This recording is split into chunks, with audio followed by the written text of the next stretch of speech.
Hello, everyone. I'm Eric Mingy. I'm here with Leah, Tom, Josh, Jeff, and Michelle. And together we are the Velkyn Weave. And we're here to play some Dungeons and Dragons. And I'm really glad you're all joining us tonight. If this is your first time watching the Games Tavern, hello, and thank you for tuning in. Please follow the Games Tavern on Twitch. It's free, supports the show, the cast, and the crew. In addition to being on Twitch, our shows are uploaded to YouTube, typically 48 hours later, so you can catch up on all the shows you may have missed. And speaking of missing a couple things, I've been missing you guys. I've been gone for 2 weeks. Oh, it's so long. It doesn't even feel like it, right? Oh my gosh. We went on a road trip all the way to see my father-in-law in Nebraska. And then drove to Nebraska? We did. Oh my God. Loathing for I-80 right now.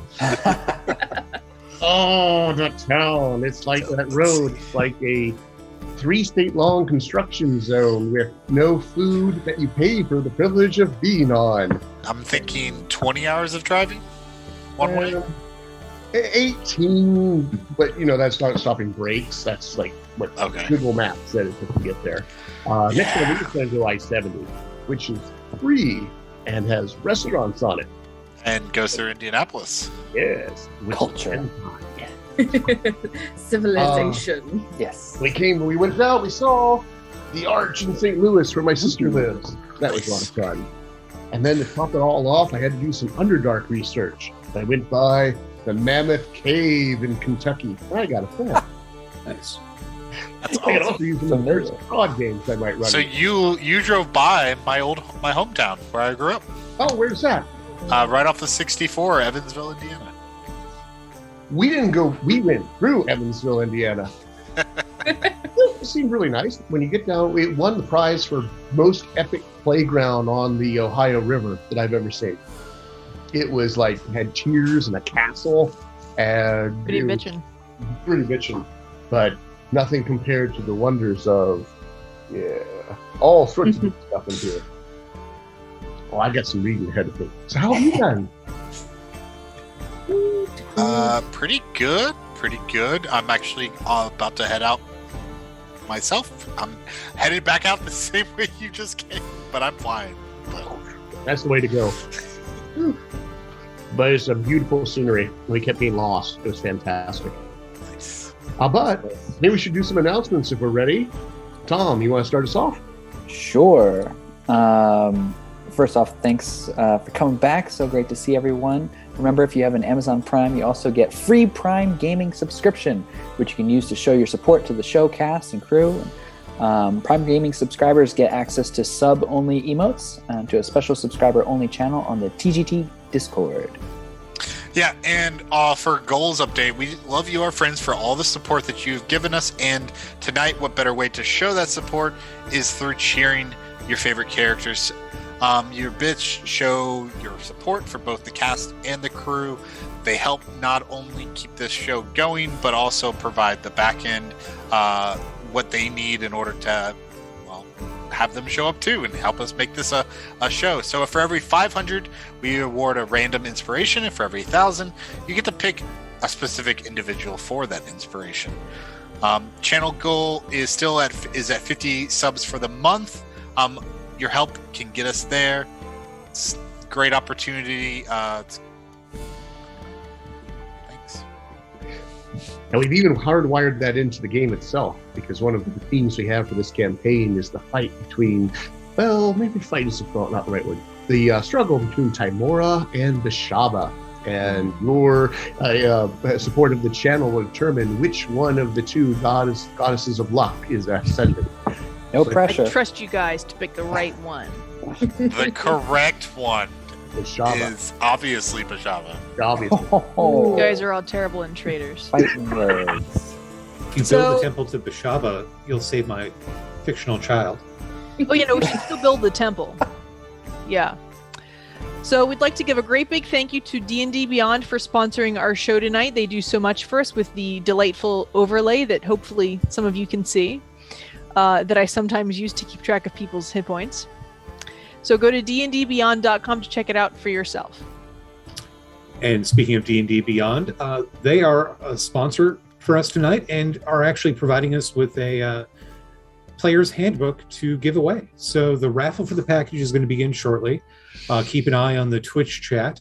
And once you see that it goes live, type !epic and you'll be able to join in the contest. You must be a follower to enter, and you must be present in chat at the end of the night for the staff to contact you. So stay tuned. It's the digital one, not physical, of course. Digital, yes. D&D Beyond.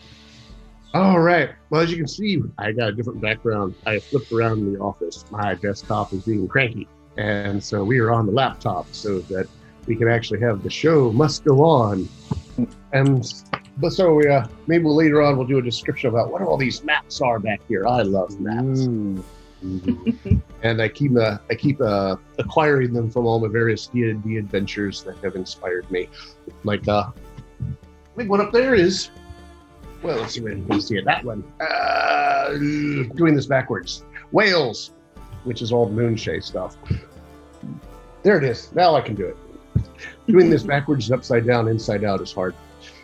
So, speaking of hard, someone got all the way to 11th level, and it was you guys. Congratulations! Wait, what? What? Oh, wait, I'm a fighter. It's pretty easy. Tier 3, yeah. Tier 3, treasures go up, monsters go up, and the prices in Athkatla go up. Womp womp. Sorry, Quentin. So, I guess I would love to know what you guys have in store for me. So we can go around the group real quick to tell me what grand powers have been bestowed upon you by becoming chosen of Tymora. And that is why you're escalating through the levels so quickly. And since we're going to do this all through the benefits of Tymora, I would like to start with Lyris. Well, knowing how much trouble we have getting out of trouble specifically, I have learned Word of Recall, which will take us back to the Temple to Tymora in Brindle. The safest place, asterisk, in the Vale. It's a pretty large asterisk there, I think. I like it. It's not small. Oh, Word of Recall is a fantastic spell. That's the oops. And it doesn't cost any material components. I just gotta say it. Ah. Well, what is the Word of Recall? Is it bananas? What's the safe go word? Bananas! No, I haven't decided yet. There's Oh, no let me place know like what- home. There's no Oh. place like home. You beat me to it, Jeff. Anything else I should be aware of? No, it's a pretty boring level. Oh, well, I can destroy level 2 or CR2 undead with my destroy undead ability now. What are the chances of us meeting CR2 undead? Those are ghouls, Pretty right? high. You're with me. Okay, well, I I'm mean, not going to destroy your undead because that's just pointless. Good undead, right? but your cantrip's upgraded too, yeah? Yeah. Oh, do they? Oh, yeah. Yeah. Maybe. That would be cool. You deal 3d12 with your total undead. Ding. I can't use that anymore because Bishaba gets uppity when I do. Uh-oh. He loves it when you do it. Well, I don't anymore. 'cause I don't- Uppity, happy. Well, it's the same thing, right? Every time you ring the bell, Bishaba gets the ring. Ew. not Or you doing do. it. You could, with your Sacred Flame, do they like bounce like Mario in Super Mario? Boop, boop, boop, boop, boop, boop. Like Let's do Super that. Oh, Mario RPG where you're throwing the fireball? Is Yeah. that what your reference is? Yeah. Yeah. I get where you're going with that. I think that could work really well for a Sacred Flame, especially with Tymora. It's like, What are the odds these are going to hit? And the answer is pretty good, Tymora. ew. Alrighty, Stagandir, you're next on my screen. This is the totally arbitrary method. What's up? Well, my level up was pretty simple. Now when I miss stuff, I can hit again. Good, not this Nice. stuff. Rangers are dangerous, yo. It is called Stalker's Fury, which is an awesome name. And when I miss stuff, when I attack, I can take an automatic another bow shot. Wow. I mean, All yeah. Completely useless if you hit every shot you take. I've missed a couple of times. Not often. I have to put you like a quarter mile away to get you to miss. Yeah, wait Still hit. until I get that what's the sniper. The sniper one. Not spell sniper, there's another version of that. Sharpshooter. I think there's a yes. sharpshooter feat, Sharpshooter. Yes, the which is sharpshooter feat. also Is that going to be level 12? One day. Great synergy. That would be fantastic. All right, to the boat. Hello, boat. Well, New house, by the way, it looks like. thank you. Yes, that was Tom's accomplishment for the last couple of weeks. Wow. He's just about moved in. But Bope, hitting level 11, wizards get a grand total of one thing, and that one thing is a 6th level spell slot. They get 3 things. Your Yes. cantrips also go up. Oh, yeah, cantrips go up and hit points. Yes, you're right. Well, I was also going to say you get 2 spells to go with your Yes. spell slot. You're right. And we shall see what spells those be. But he's in the market for a tiny silver cage. That's all I'm going to say. And we will have to address that during our resolution of downtime. And King of Downtime, Quentin. I do love a good downtime, but leveling up to 11, since I'm multi-classed, I don't get the full benefit. But as a level 7 warlock, I picked up another invocation. So I think I finally nailed it down to the sea in complete darkness.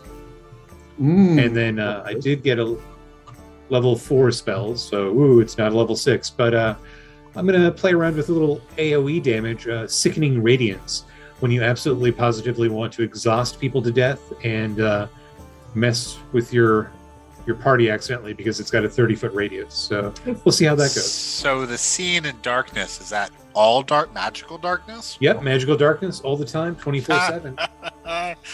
That's great. So now I don't have to worry about casting darkness. Now I don't have to worry about casting Hunger of Hadar. Yeah, it's great. Great synergy. yeah. Yes, We can all totally see in darkness. That's cool. What about Eric? Cool. Oh, man. Tosh is the book of Sea and Darkness. And you did mention downtime. We did have a little opportunity to put in some downtime requests. Yeah, we're going to get to that one after I go past Rangrim to see how his 11th level went. And we'll have some fun. What's up, Rangrim? I'm a fighter, right? So 11. I guess I get a 3rd attack. It's fine. My damage output just increased 50%. It's what it is. Yeah. I think though, for me, the best part is that it gives me more opportunities for my feats to take off. Sure. Yeah, that's pretty cool. You do get like all the feats. I'm looking forward to see what devastation you wreck with everyone within 10 feet of you. None, obviously. All right. So since we had a big break, we went ahead and took this advantage of this opportunity to do some downtime. Now, the way I try to keep downtime into our games is I keep it kind of conceptual. Like the plot will kind of pause for a little bit while we take care of all the downtime things, and then we can pick it right back up where we go the next time. Because otherwise, I found that people just avoid downtime because they are worried they're going to miss out on events in the adventure. So I wanted to assure you that will not be the problem. In fact, if anything, downtime will just give you more leads to more adventures, probably more than you ever wanted. So who would like to go first to talk about what they want to do on their downtime? We want to begin with Quentin or end with Quentin? Might want to end with Quentin. End with Quentin. All righty. I can roll a dice to determine who goes next. I mean, Even time I would go, but I think if I go, then it kind of ruins for some of the others. But I guess I can go. It's just fine. So, Rangrim, my downtime is nothing particularly special. Mostly entails with doing paperwork and getting all those fun statues that we acquired last session properly packaged up and ready for transport back to Citadel Felbar for proper submission as my donation to Dwarvish history. Oh god, I had a name for him. What did I say? Ooh, what I got here? You know what I got a name? Were those the Deep Shantar statues? They were, and they were going to the Charity for Dwarven Historical Preservation and Restoration.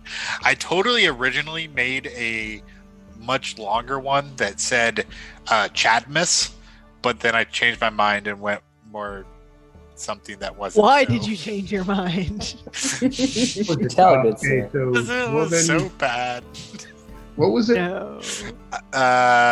Where the Charity for Dwarven Historical Preservation and Restoration. Alrighty. Dwarven for history preservation history. Okay. Historical Preservation and Restoration. And yeah, these were the oh god, where are they? The statues of the Dwarven family from a long lost Dwarf Keep? Dwarfold? Dwarfold. From Deep Shanatar.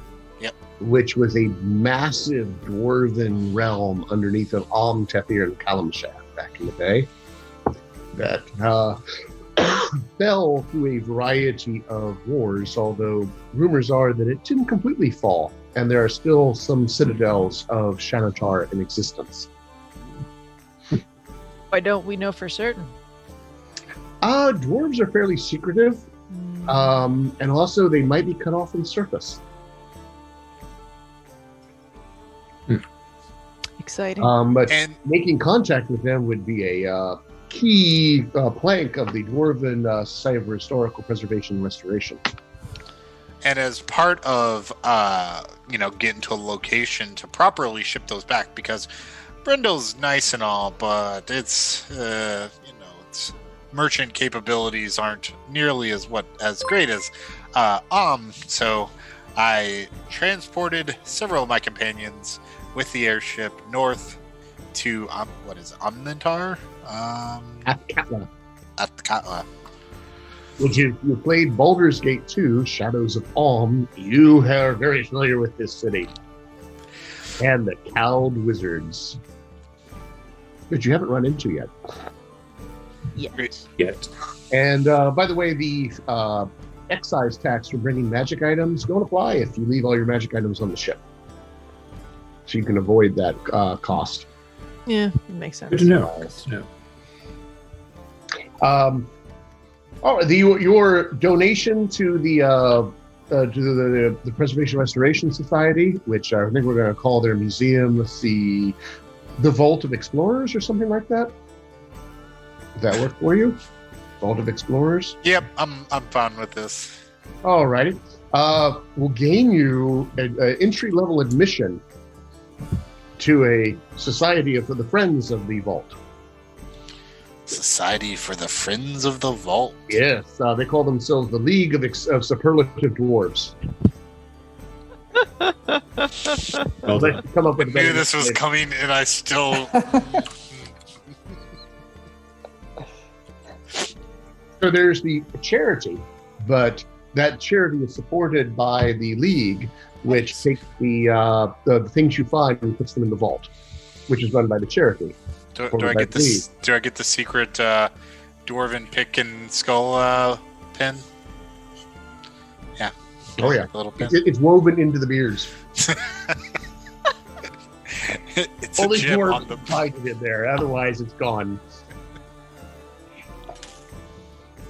But as we continue to build up your reputation with the LSD, we will raise you. We'll have to come up with more of what the League is capable of doing. Also, in the future, I owe you one. I would like to work with you to put together a list of improvements we can do to the skyship. Yep. Because one of the things I love about Dungeons and Dragons is coming up with money sinks. And take all that gold you find and let you do things with it. Like support the economy of Athkatla, or build your skyship, or build a museum, or Overthrow government. Orphanage. Wait, what? Alrighty. They will gladly accept your donation. Anything else, Leaguer? No, I got a letter from the old wife.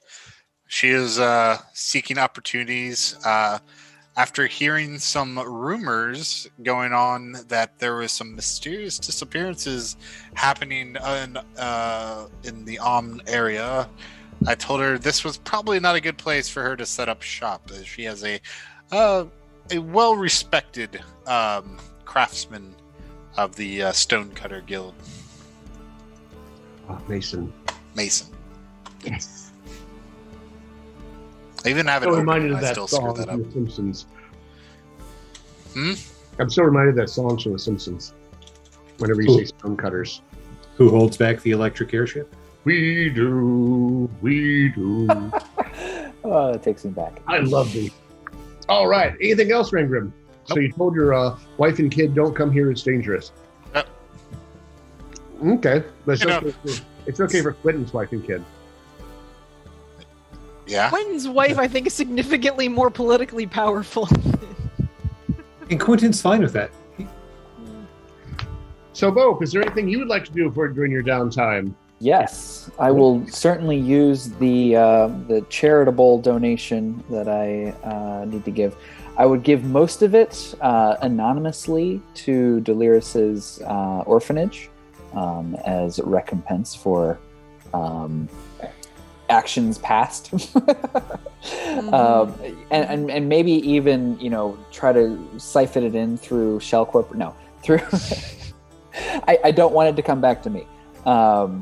But yeah, that'll probably be like 80% of the funds that I donated, and then the others I would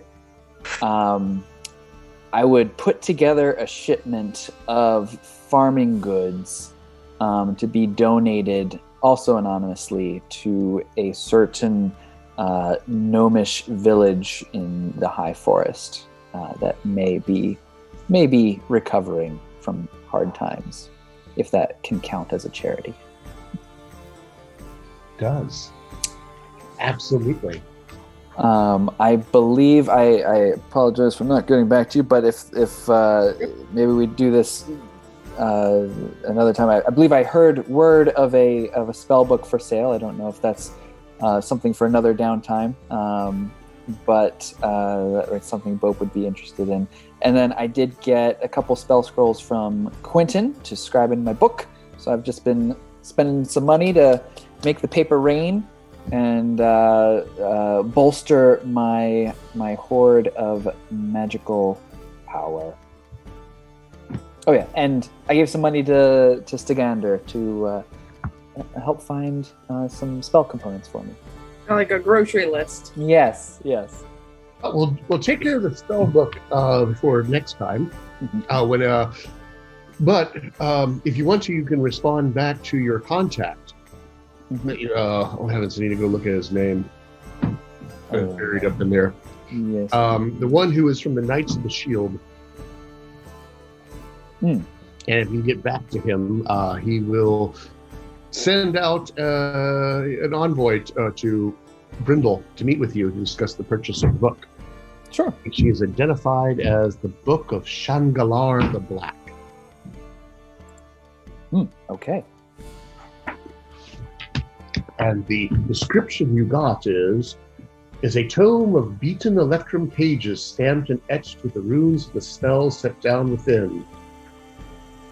The 4 pages are secured with small rings, the covers of polished silver, which have been tarnished to a smoky black appearance. The name Shangalar is written in Thoras, the lower right center of the front cover, and there's only lettering of adornment of the cover leaf the hat bears.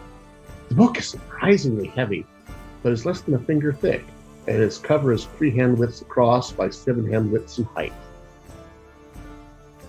Are all wizards this extra? Oh God, yes. Yes. The only arcane people more demons. extra than wizards are dragons, Yeah, that checks out. who spend a lot of time thinking of those crazy names that they give themselves. Just get worried if I start calling myself like.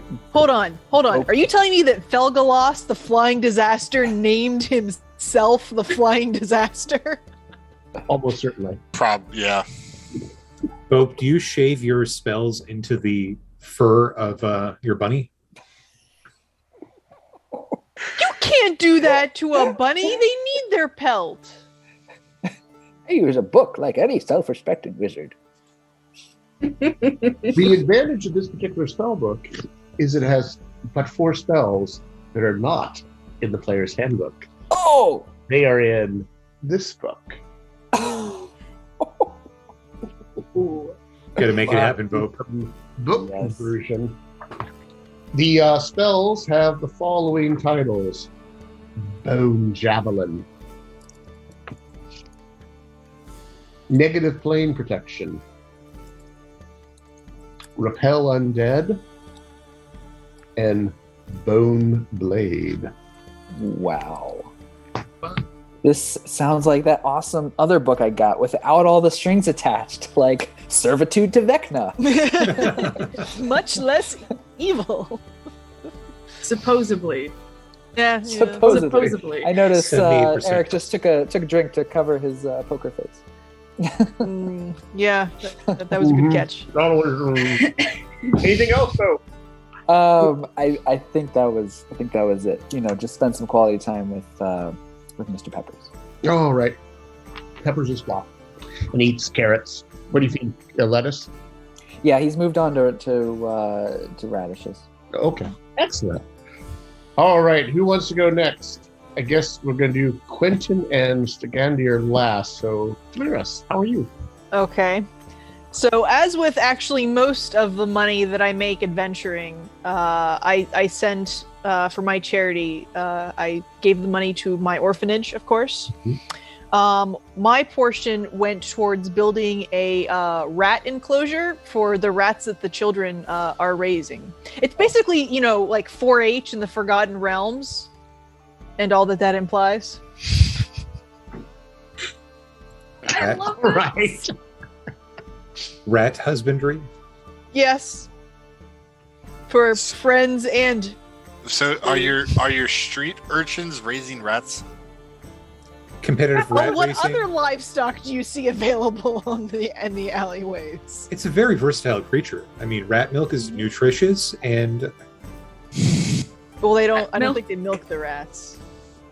So, fortunately, Afkatla is one of the place where they invented banking.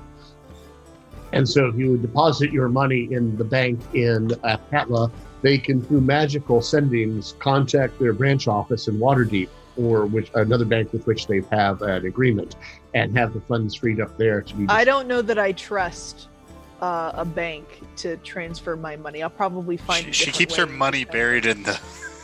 No, I don't. Who told you? I mean, no, I don't. you could hide it in a sleeping roll and then send it. Are you sitting by way of Rangrim on his way up to Citadel Felbar? Yeah, I would trust Rangram with that. Okay. It's a well-known fact that dwarves invented banking. I don't trust banks. Mm-hmm. I keep all my money stuffed in my mattress like a respectable person. Yeah, they've got these weird things now that they're handing out. They're little writs that basically, if you present the paper, it will pay the person the amount of money written on the writ. Yeah, that's a scam. That's got to be a scam. I'm not accepting a piece of paper in lieu of coin. Yeah, It's it's a lot ridiculous. lighter. It's all the rage in Afkatla. We call it the Hawala system. Fool born every day. Mm-hmm. And they're also, because they do so much shipping, they've developed an assurance program where you pay into the banks ahead of time money in case your ship sinks. That sounds like extortion. It kind of is. But in theory, if you have one of these policies, if your ship sinks, you get a certain amount of money back. So it's designed to encourage commerce. Hey, Quentin, Yes, I'm listening. you and me. Well, you know what I'm thinking? Like, what we could do is get people to invest in our adventuring, and then they get a cut of the treasure, but they're like fronting money up ahead of time. Yes. I like the idea of this. We'll work on this next time. Mm. Well, speaking of the insurance program, have you all taken out a one of those little bits with a cleric of Timora where they take a bit of your hair and will resurrect you in case you die horribly? How I have much not. does that cost? No. Did I say how much that will cost? I don't believe you did, but do they offer reincarnation? Well, because Delirus is part of the clergy and is a well-respected cleric, they'll do it for cost for her. But there's a cost of maintaining the vault, which would have the little safety deposit box, which would have your element, your bit of hair in it that they can use, and then there was the prepayment of the spell component. Since you're unlikely to be back in any form, they will have to use something that they'll have to use a full resurrection spell if this kicks off. And that one requires 1,000 gold piece diamond. And then they'll ask for 250 gold pieces for the spell casting service of casting the resurrection, and then 50 gold pieces for the cost of the safety deposit box to maintain it. This is the second time that this has been offered to us, and it makes me nervous. Quentin will do it. So it's 1,300 GP total on Danters, by the way, which is the official gold piece of and they mint most of the gold pieces on the Sword Coast, except for anything from that Waterdeep place. There seems to be a rivalry between Athkatla and Waterdeep, that Athkatla is losing, and they don't like it.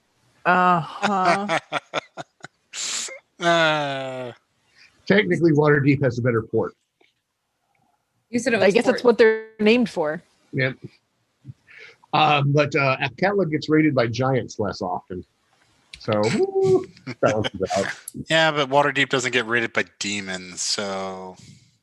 I would prefer giants over demons. I think so, but... All right. Having fought both giants and demons. I think that's something that Stigander would probably do just in case. So you said there's 1,400 in total? It was 1,300. 1,300? Okay.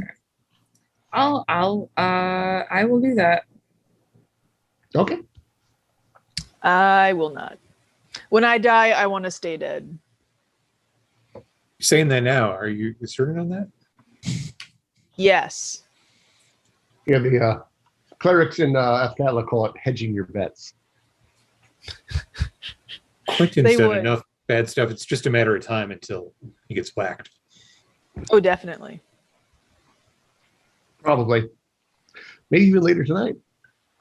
It's not even going to be like in combat. It's going to be like at the inn, food poisoning. Yeah, during downtime. Yeah. Yeah. There's a very good Off chance screen. downtime will kill him. So, Quentin, what are you doing for downtime? So I'm doing something adjacent with my charity to start with. So it's also related with kids. It's called Kids Without Knives. And Quentin sees all these kids after the war. You know, they got a lot of time in their hands, and he wants to fill those hands with daggers. So basically it's going to be kind of like a fusion of kind of like, scouting. And it's going to teach the fundamentals, proper care of a dagger, throwing a dagger, all that, everything related to that, fused with the core of like the Karate Kid, where you've got rivalries between different styles of dagger throwing and fighting.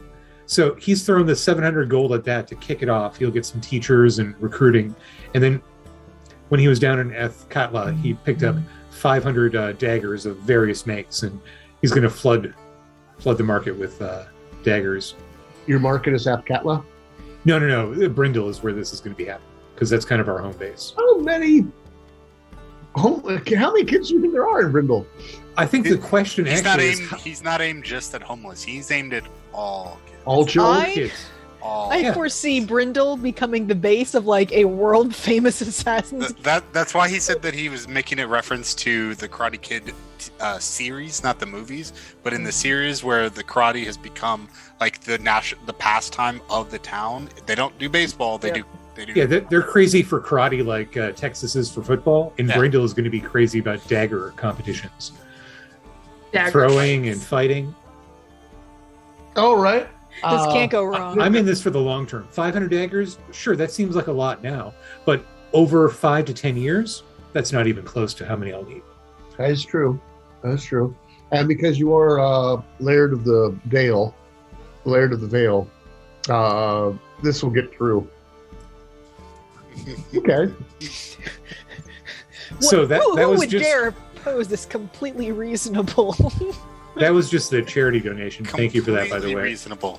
And then It's all about training, right? As long as the kid is properly trained, having a dangerous weapon is no different than, fencing or kendo or something. it's not the person, or it's not the dagger that does the killing, it's the person. So yes, fundamentals, all about fundamentals. Anyways, that was the charity thing. And then I think we were going to do some downtime shopping at Katla, and I realized the horrible mistake that I made by going to the city in the first place, because it's like a negative Quinton. It's the rich mall. I don't like the rich mall, but adventure was had there, and Stigander came along. Thank you. And I think at the end of it, there was an offer that was made, because I was dealing with Rev Shara from the Dancing Dolphin House in the Gem District, and she was leading me through the people and the money in the city, and I was seeking out a Pact of the Rod Keeper. Rod of the Pact Keeper. Yeah, it's house name is Goldemer, by the way. Udel Mer, MER. So she's actually a noble, a minor noble. But a noble nonetheless. Yes. Higher rank than me. Yeah. I'm an outsider. You are. You're from the Vale. But what it came down to is I could trade my Staff of Charming for a Rod of the Pack Keeper +1 and some Eyes of the Eagle and some gold. Or I could trade the staff for a Carpet of Flying, one of the small, medium-sized ones, 2 by 4 feet, 60-foot speed. And it's like, which way to go? And I'm going to go for the carpet, because I think we might get some utility out of it in the meantime, and maybe I can flip it for something in the future. Alrighty. Ray can help make that transaction happen. Don't forget that she has her usage fee to help you negotiate her agent fee. Yep, I noted that down. She, 5 days I think we spent doing that? Yeah, she was pretty efficient, all things considered. And she called upon a contact with a friend who is much more interested in your staff than flying around on the carpet. He's done that. No longer interested here. He's done with his Corvette. Well, hopefully one day I can be the retired adventurer and sell it off to some new person. Mm-hmm. Sounds good. All right. You can take care of that one. The carpet will arrive all bundled up in paper and protective wrapping with a heavy guard to make sure it gets to you. Now, I did buy it sight unseen. Is there anything weird, like it's made out of demon skin, or it looks like something horrible? Would you like it to be? I mean, I'm willing to take the chance, because I'm that type of guy. If there's a chart that you need to roll on to determine, I'll leave that at your... I think there's a rude picture woven into the carpet.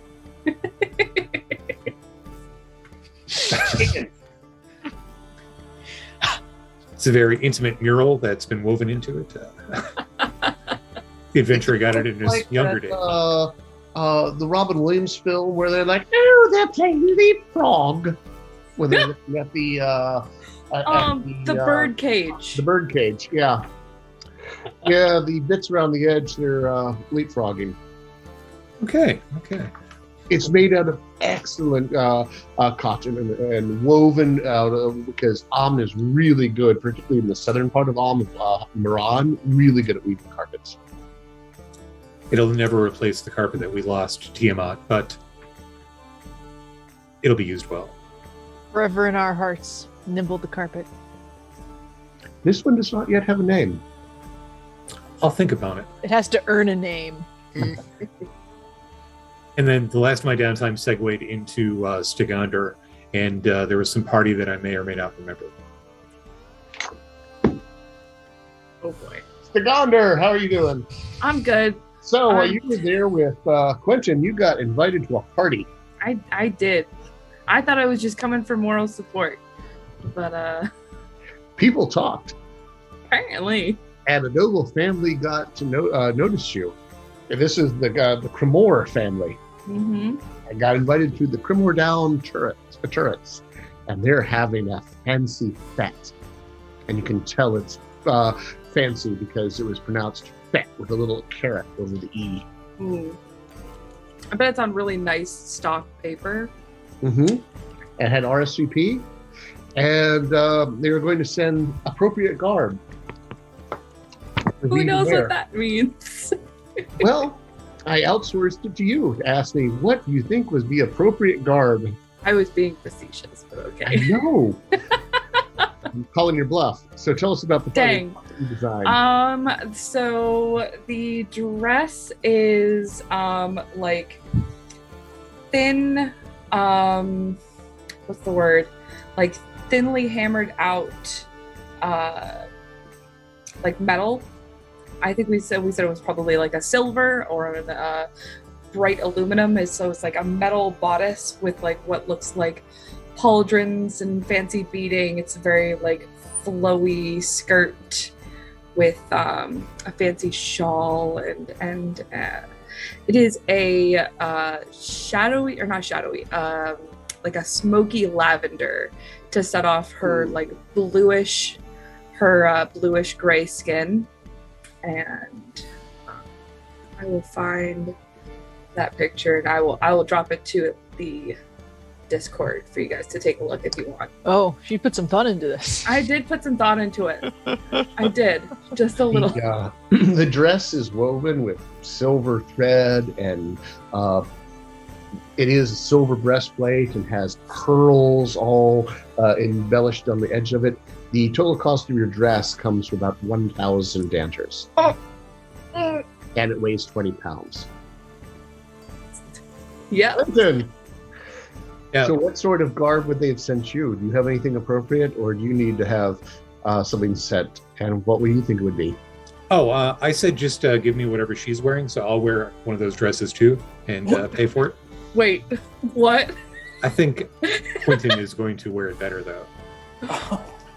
You're gonna wear a metal corset? I've got. You guys to had see better this. be wearing some supportive underwear, is all I'm saying, if you're going to wear that much metal. The silver is like ornamental. It's like yay thick. And if someone hit it with a sword, it would probably just bend in half. There's no armor class or bonus whatsoever. Obviously, they have their preference of who they're going to elaborate on. So Quentin's is only 500 gold pieces worth of bling. Hail imitation. I know. But the party, You got the you Gucci arrive knockoff. by carriage. They have an entire block is the size of this house in the Gem District. It is enormous. It appears to be several large buildings grouped together, like they keep adding to it as they get richer, which is quite a bit. You have to go through the River District to get there from the Central District. Actually, no, you were in the Guard District over at the Den of the Seven Veils. As you go, the carriage driver and servant that's with you advise you to roll up the windows when you go through the River District. Otherwise, you're likely to get presents lobbed in the window at you. Okay. The River District is pure squalor. It's down just by the river, by the riverside. It's kind of like all the refuse from the city has flown downhill and has ended up on the banks, kind of washed up like driftwood and various other trash that accumulates down there. The Catlins are extremely classist, and fortunately you're able to get through it quickly. Are we alone in the carriage, or do we have like an escort? You have an escort. You have the driver's guard, and the servant, the messenger, who was carrying your RSVP back and forth. Apparently the Cremore family has quite a few servants, and also extra carriages to come get you and bring you to the giant party at their palace. The party is off the hook. There is ridiculous amounts of food there. Everyone is dressed the nines, and everyone is interested in talking to Stagander. Oh, God. Oh, yes. Since this is downtime, we're not going to be spending too much time there, but you get to meet quite a bit of the nobility of Athkatla, because everyone likes going to the Cremore parties, fetes, and invitations are incredibly hard to get. And the fact that you have gotten one within 3 days of arriving in Athkatla means you're someone to know. Ooh. Stagander tries very, very much to be polite, but feels is very obviously out of place. At the same time, Quentin, you have an opportunity to mingle. And since all eyes are on Stagander for this particular evening, you're pretty much a free hand if you want to do anything. Oh.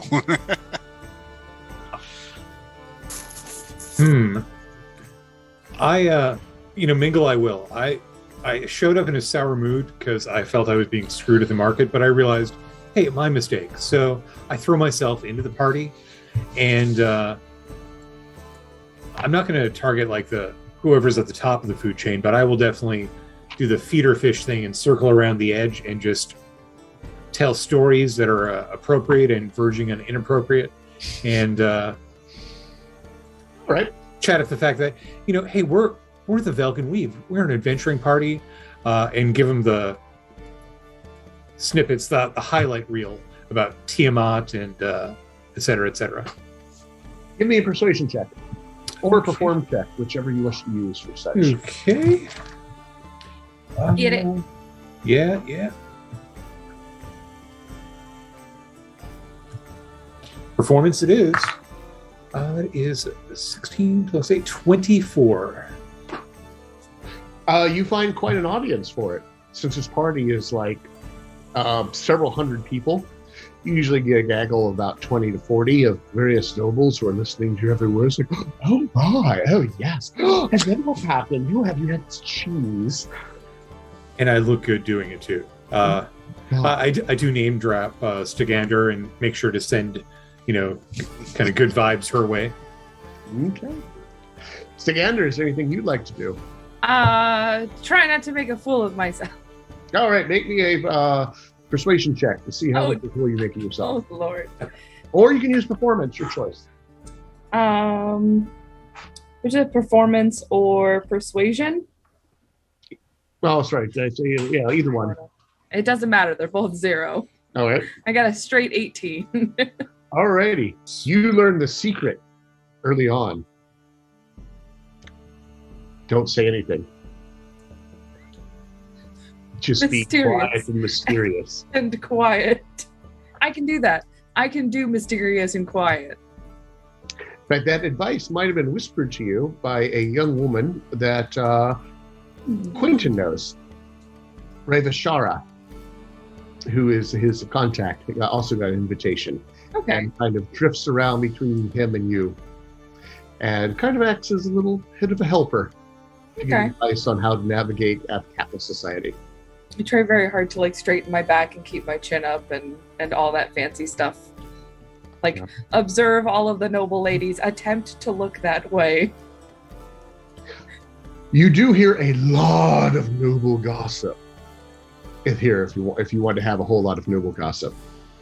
One is there's apparently riots in Amnwater. The hierarch can barely keep control of the place. The peasants are revolting, and then someone says, "But aren't they always?" Oh. And you also hear there's rumors of pirates out in the Lanthar Isles again. We're going to have to send the Navy out to clear them out every now and then, remind them not to mess with Arm. And you also hear that apparently the development of Snowdown in the Moonshays is proving remarkably profitable. There is some prime woodland up there that has been virgin woodland that's never been timbered. We got quite a price for it. All the masts of the ships that can be built from such great pines. And someone says, I heard they had some sort of druid up there. And people are like, druids. Try very hard not to speak on deforestation. So I have opinions. I try to be smart and quiet. I probably tune out a lot. There's also gossip about how Eltragard fell into hell, and people are like, but how would you know? But it got better. Oh, thank heavens. There's a lot of put-downs of everyone else. But also the food is fantastic. Awesome. And the spectacle of everyone's clothes is miraculous. And you hear the wonders of Kalimshan as well, which is the next two countries down, which has been recovering from a century of occupation by the Jinn and the Ifrit.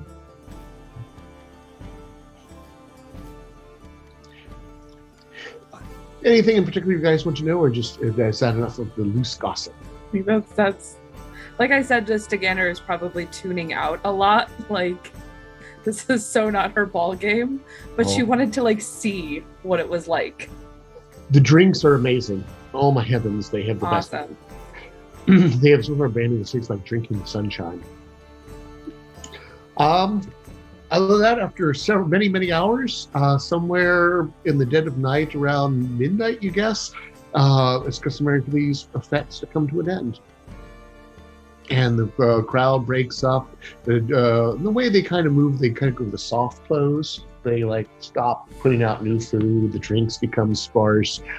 They start servants escort people out from one room until finally you're all in the foyer, right where the carriages all pull up to pick everybody up. And the Errol Cremor, of course, comes over to meet you at some points together. And thank you for coming to this party. You've been absolutely brilliant.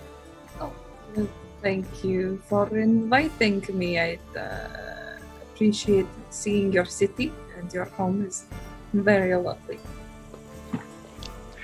It bows and bids you farewell and wish you a restful night. Okay. Stagander goes to find Quentin and is like, get me the hell out of here. What's the policy in using magic items here? If you have one, can you use it, or do you get slapped by it? Okay. It's casting arcane spells. Okay, then we will make an excellent exit by throwing down the magic carpet and flying up to the airship and getting the hell out of there. Okay. All right, as you fly up to the airship and gain the hell out of there, and eventually to return. About 3 hours later, Quentin, I need you to make me a Constitution save. Oh, God. D&D Beyond, don't fail me. Gosh. Rolling. That was a 6. That's not good. Nope, it's not. Dangerous. After about 3 hours after you leave the party, you just don't feel well at all. Gurgle. And you get the sickened condition. Oh no, Quentin, do you need me to hold your hair back? I think it was the shellfish. Ow.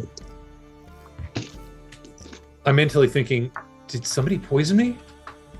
Did somebody? And I'm trying to think of all the stuff that I ate, but I ate so much and drank so much. It could have been anything. It really could be. I need you to take 10 points of poison damage. Ooh. Wow. Do you have any way of negating poison?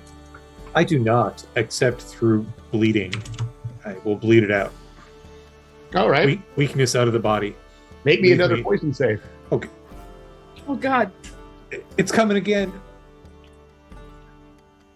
That is a 13. Oh! he's getting feverish and can't stand up anymore and takes 11 points of poison damage. Okay. Can I do a medicine check to see if I can? Good thing you got that diamond. Yeah. Yeah, make me a medicine check. Going to make me use the diamonds I just got. No. That's a 14. Not dying off screen. If you, as he has definitely been poisoned. It seems to be some sort of ingested poison that's attacking him through his digestive tract. Mm-hmm. And what you think it's doing is literally dissolving the lining of his stomach, and he's going to ingest himself from the inside out. Oh God. Clinton would want to go. Clinton, please make me another saving throw. Constitution saving throw. Can't do anything. I say, my poisoner's kit, it's in my bag. Get the charcoal. Get the charcoal. I get the things. 10. 10. That'll be another 12 points of poison damage. And Rangram, are you with them at this time? Lord. Since they're on your ship? I mean, I'm sure I'm hearing him going at it. Okay. For 3 hours, I'm not being quiet either. I've been poisoned. Dying from the inside. No, not slow. He's gonna you can see the dissolve from lights the of inside you can out. see the lights of the dawn is coming up in the far east, and you're approaching Brindle. No, not the light. No. Oh. Quentin, we- make me another saving throw. Can we do something? You have a poisoner's kit. Can we do something with the I poisoner's do have a kit? poisoner's kit. Can we make anti-venom? Do you have? I have don't know if anti-venom. I do have anti-venom. I'm like, no, not the poisoner's kit, the anti-venom. Can I quaff one Yeah. of the anti? Okay. These saving throws are an hour apart. Oh, okay. So I'll do that with advantage for the next saving throw then. Absolutely. Okay. And if you have any way to get rid, you need to make 3 saving throws to get rid of the poison. But if you make a saving throw, you don't take don't take damage that hour. Well, okay. So you quaff the anti-venom and Looks like an 8. I just want to say with advantage. Yeah, you only rolled once. Let me. Yeah. Oh, okay, got it now. Rolling dice. That's a 12. So Your dice is so. Those are loud. It's so bad. 15 points of poison damage. all right, now we're into the healing potions in between here. God, what a way to get rid of this. This Sorry. is vicious poison, whatever this is. Someone spent some serious bank. If Really someone don't like you. thinks So we're taking the airship straight into town once we get close to Brindle, and we'll drop them off at the doorstep of the clerics. I kind of grab Rangram weakly by the collar. Compliments to the assassin. It's an exquisite poison. The pain. You have the most weirdest thought processes, but I'll try to keep that in mind. Just like drag him down the gangplank, like still in this super nice dress. Alrighty, we'll do one more, and then you can arrive, and Delirious can be there. Delirious, you have a lesser restoration? I pretty sure I do. Tomorrow. Now I gotta use my search function on my character sheet now for. Hold on, lesser. Yes, If not, I I'm do. going to have the, There, lesser restoration just for him. one lesser restoration will fix this. What? Let's see. Make me a saving throw. All right. I will quaff one more of the antitoxin. It's like doing Pepto, just constantly chugging it. Advantage and roll. Come on. That's a 16. Made it. Oh, And you hold off. And while you're sitting there, make me an insight check, Quentin. insight. Rolling. It's an 18. You're pretty sure you didn't eat anything poisoned there because you're pretty good at tasting these sort of things. which leads you to suspicion that this might have been a multi-stage poison. It was sprinkled on the clothes. Yes. Wow. Okay, so this is a Gander, this mystery. robe right now. What? Yeah, they poisoned my dress. Take the dress off. You're Don't tend to worry too much Are we about being poison. serious? No, no. Am I getting undressed? no. It's an ingested poison, but I don't think it was anything at the party, or more people would have been sick. But wow, When's the last time you had anything to eat before this? some stuff in the market, some of my rations. Maybe, did we eat at the Vale? Oh yeah, all that free hummus when you order drinks.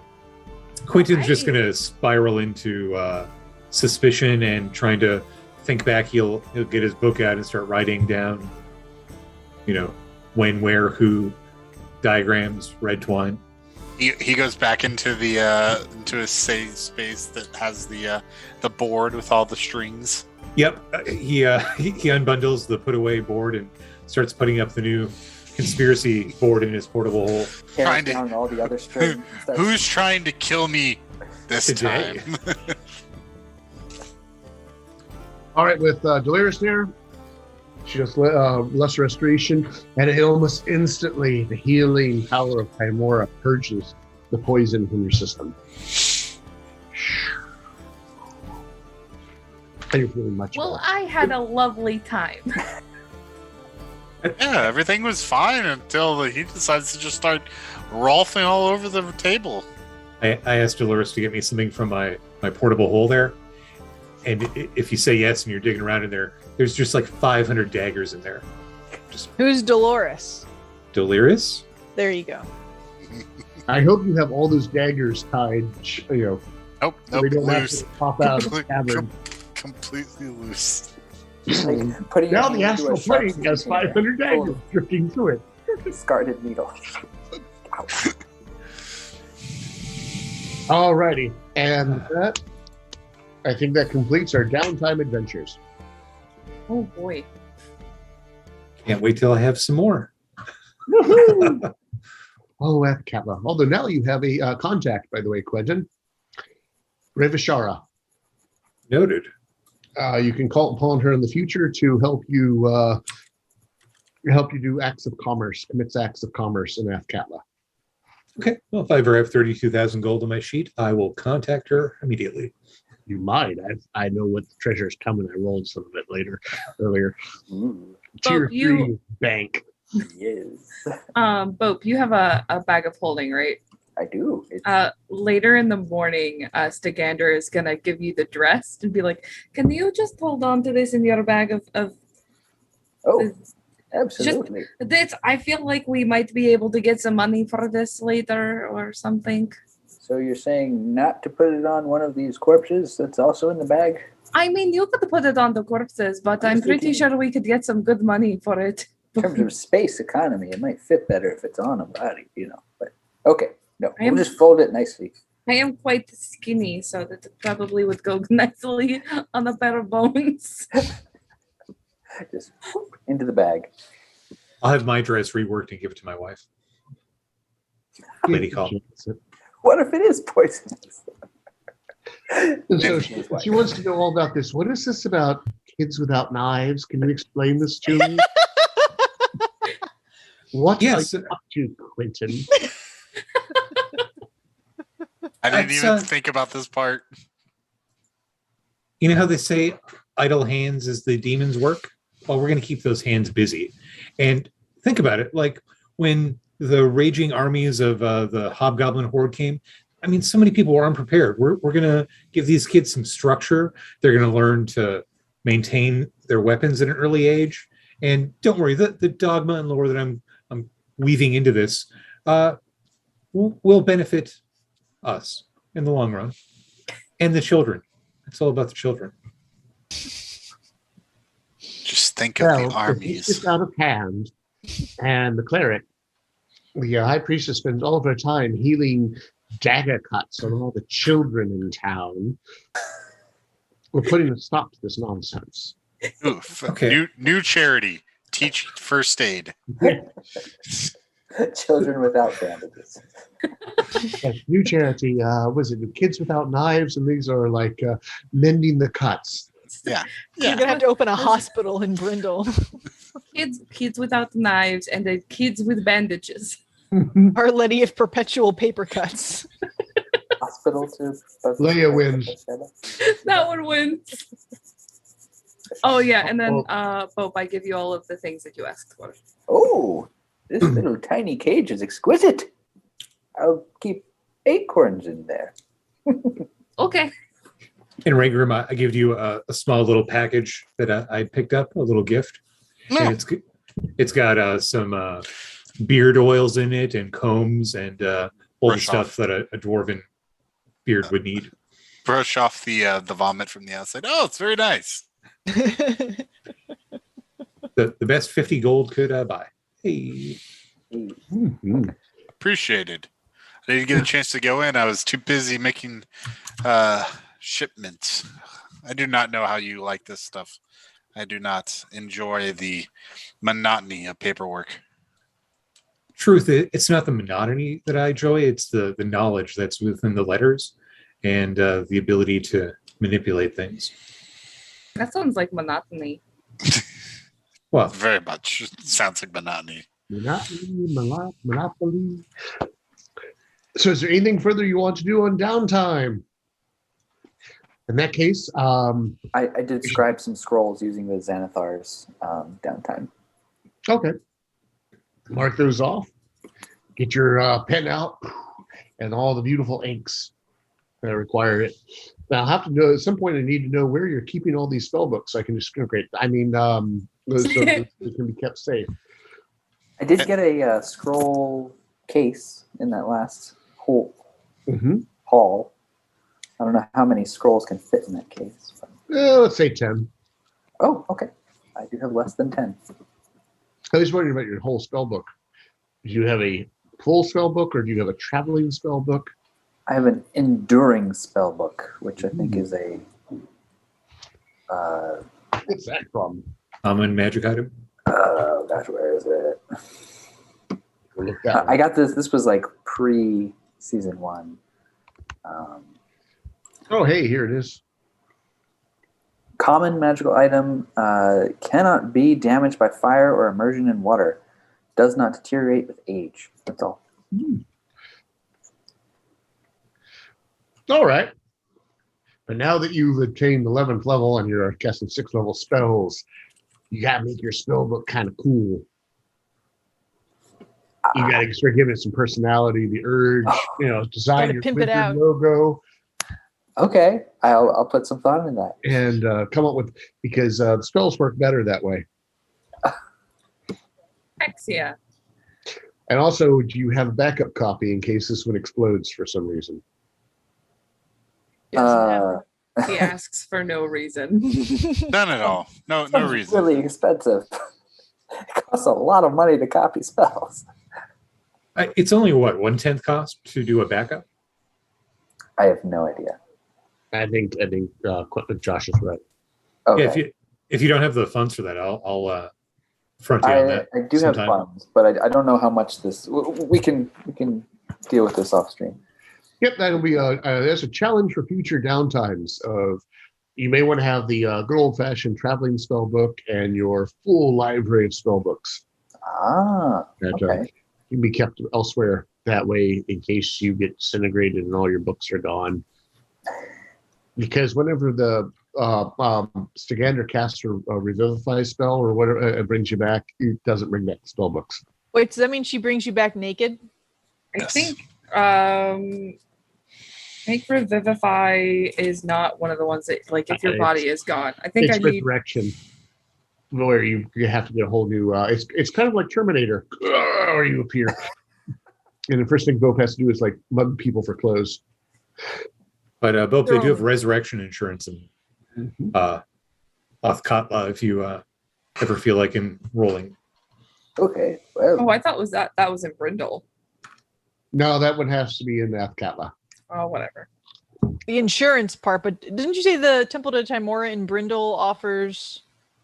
If your corpse gets dragged back there. There is no. You are the temple to Timora currently in Brindle. Oh yeah. Unless we want to start doing some downtime to establish your temple there. Yeah. Bring in like some adepts to start taking over, and they can build a little shrine. There's also the pressure to make the cathedral an all faiths chapel. That would be nice to do. Including Bishaba? Well, Bashaba needs her own temple so that she stops cursing your child. An we all got faiths child. 17 and a half years to deal with that. Cathedrals take a long time to build. Or I think it was 12 years. temple, Which anyway. becomes 12. Okay, Oh, you're right. we're about to get into a time dilation chamber, so it's gonna be fine. But there's a large group of people in town that think that if they just make the cathedral an all faiths cathedral, and also includes Bashaba in it, that technically makes it for everybody. And she is similar in dignity to everybody else, which is what she asked for. And other So people they are like, "No, we realize- need to build a whole temple to her." They And- realize that includes all the evil gods too, right? Yeah. I mean, you got to give them their due. Do you?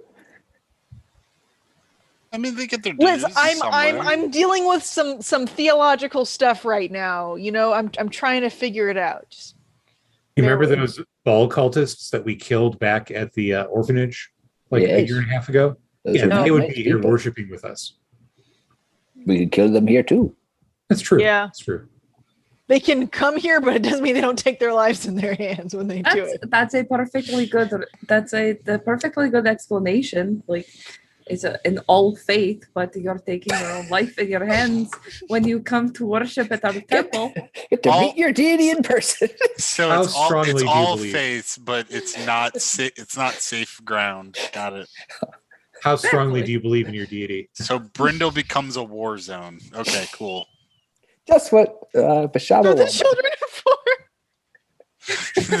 Then children with knives, they have a purpose.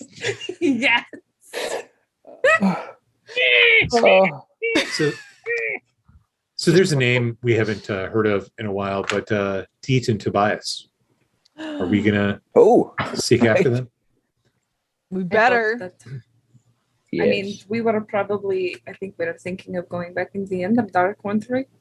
yes. Yeah, we have to Sounds good. find them and save them. Indeed. I mean, they and possibly many others are being used for some dark ritual. We have to find. Well, hopefully, it's your brother, the envoy.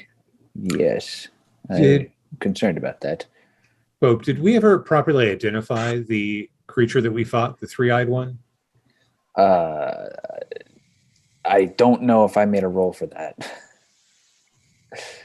Did we? I think we all just started calling it the Aboleth at the end. So I don't know if anybody properly Can I identified. make a Arcana or Nature? Or I don't even know. Nope. They are so far down beneath the surface, I'm going to say no. Okay. At least not off the top of your head. You will need to, if you go to do, you can use downtime to do research with the sage and hunt down that information that way. It was a monster. I just went to a party instead. But I Definitely will give you, whenever you're having that telepathic communication with it, you did hear the word in your brain, you hear the word aboleth. It just echoes in there for some reason, if that will help you in your research. Telepathic link. What? No, what? What, Rangram? No, that never Oh. happened. I think we might have to discuss the fact that you don't get any telepathic reception. Hey, what's Seems as going though on there? That happened to be a little bit of a point of contention, What? Can a little bit, why? Nothing bad happened. because there are questions that I think Bob said that he wanted to ask some questions of the creature that we fought, and then you ran in and you fought it, and the questions were not asked. That's true. You guys Yep. were trying to talk to it? Yes, there is information Why? because we wanted to know things. It was actually quite friendly. It obviously knew who we were, and it obviously had things that we wanted to know. It was doing obviously evil things. Well, I'm not disputing that, but Evil. Yeah. Answers The more first. you know about your enemy, the more effectively you can combat him. exactly. Axes It later. obviously it had information about Deet and Tobias and what his plans were, and it was fine with sharing some of its information with us. And it provided some leads, and we could have had Fine, more I will leads. I will let you all lead the way then in the future. How about that? Is that You know- what you want? You know, Rangram, at one point I thought Stigander was the Seeker Dragon, but maybe it's you. Wait, you thought I was a secret dragon? I'm me. I know, I was wrong. It was, I'm just me. No, I think it might be the ship lady. Really? that makes so so. much sense in retrospect. It's spooky. That is my thought, at least. The ship lady, by the way, Mahira, is quite proud of you for your donations to charity. She compliments you on your generosity. Oh, I should mention, Indeed, I didn't mention what my donation is, either to a local orphanage or like a food shelter, essentially. Okay.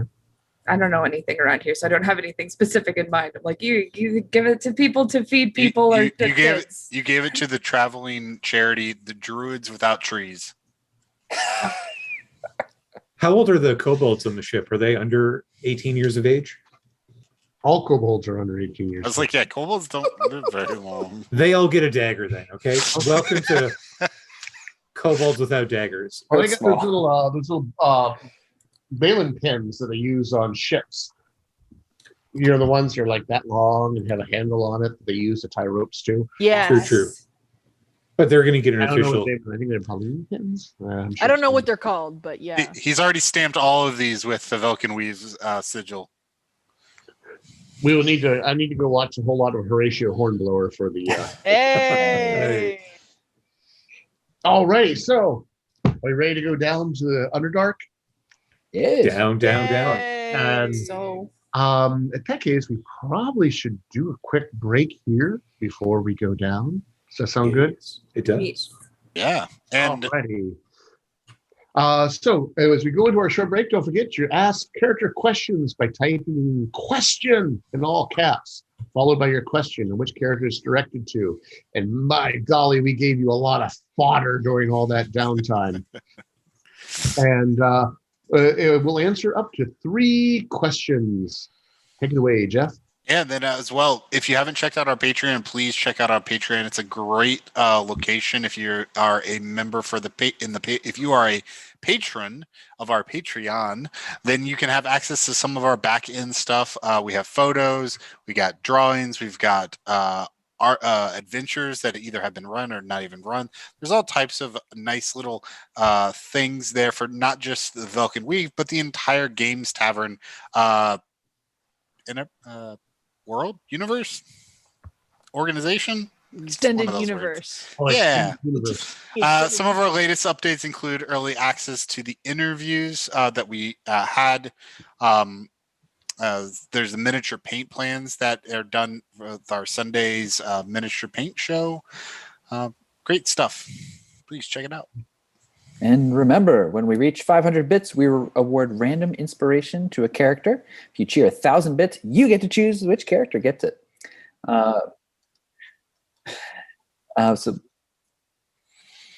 All right, and please award somebody some random inspiration because we just hit over Did I 500. do that? yeah, that's Yeah. like you, Yeah. man. 1, 2, 3, 4, 5. Let's go with the 6. die. You gotta count yourself. That's true. No, I think I'm about Bashaba. So if it's me, I get okay. I'll be number 6. Yeah. All right. 1, 2. Gander. Yeah. Ah, yeah. Yay. Yeah, he's somebody that didn't have it. Thank We you for the also- bits. Yeah. Thank you. And we also have a channel goal of 50 subs this month for a new record. And we just hit 23 subs for the month. And thank you for the new subs. And as a reminder, we have a giveaway tonight. Type in !epic in the Twitch chat to enter and win a player handbook from D&D Beyond, the virtual kind. All right, we'll be right back in just a few short minutes. Oh, this is cold. I asked for my blood to be hot, boiling hot. Bring it back. Go fix this, please. It's so hard to get good help these days. Oh, hello there. It's me, Scalathrax, fiend about town and, well, dungeon owner. And when I'm not creating a horde of new problems for adventurers trying to rob my dungeon, I'm looking for a horde of new 5th edition monsters. So let me tell you about Tome of Beasts from Kobold Press. Whether you need dungeon vermin or world-shaking personifications of evil, the Tome of Beasts has it. There are more than 400 new foes for your 5th edition game, everything from tiny drakes and peculiar spiders to demon lords and ancient dragons.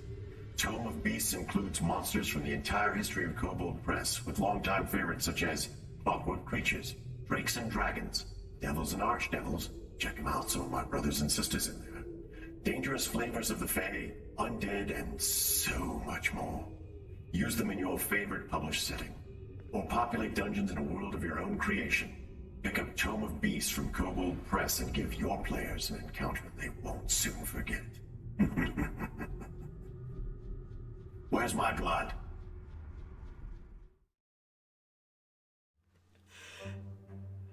Hey, thanks for watching the show. It looks like you're having a great time. Let me tell you really quick about That Many's Paint Show. Every Sunday at 5 p.m. Eastern Standard Time, 2 p.m. Pacific Standard Time. Every show, the host and their guests will be painting miniatures live on stream. They'll walk you through all the different techniques and products they use to paint miniatures to a high standard in a quick and easy fashion. They'll show you all the different things live, and on top of that, the audience gets to ask questions, and we're going to answer them live on stream. If you've always wanted to learn how to paint miniatures, this is a great way to do so.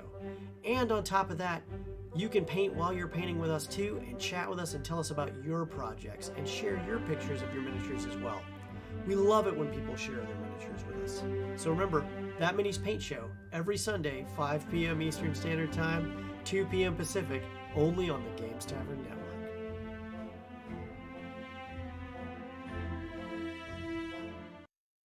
Hello, I'm Ardor of the North.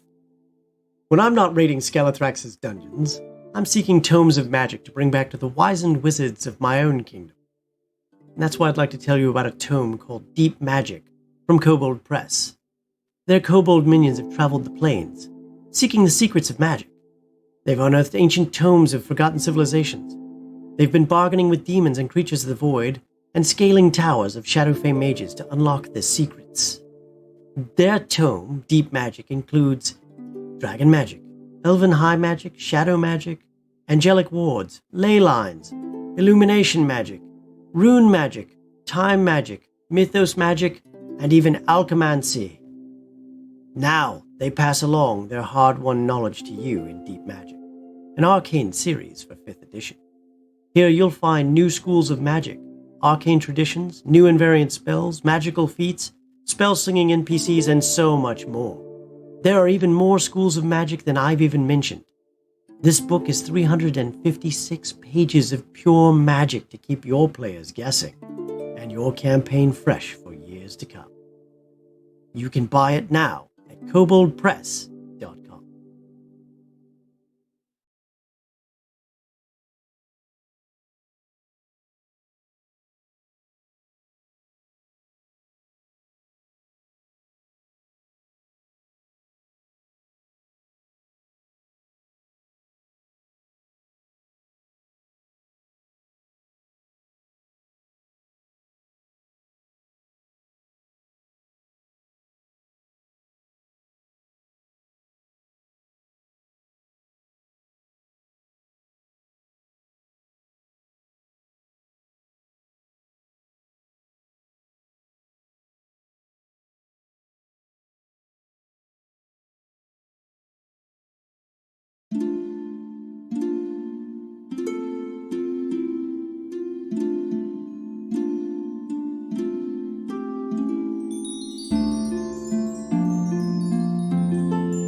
Hello and welcome back.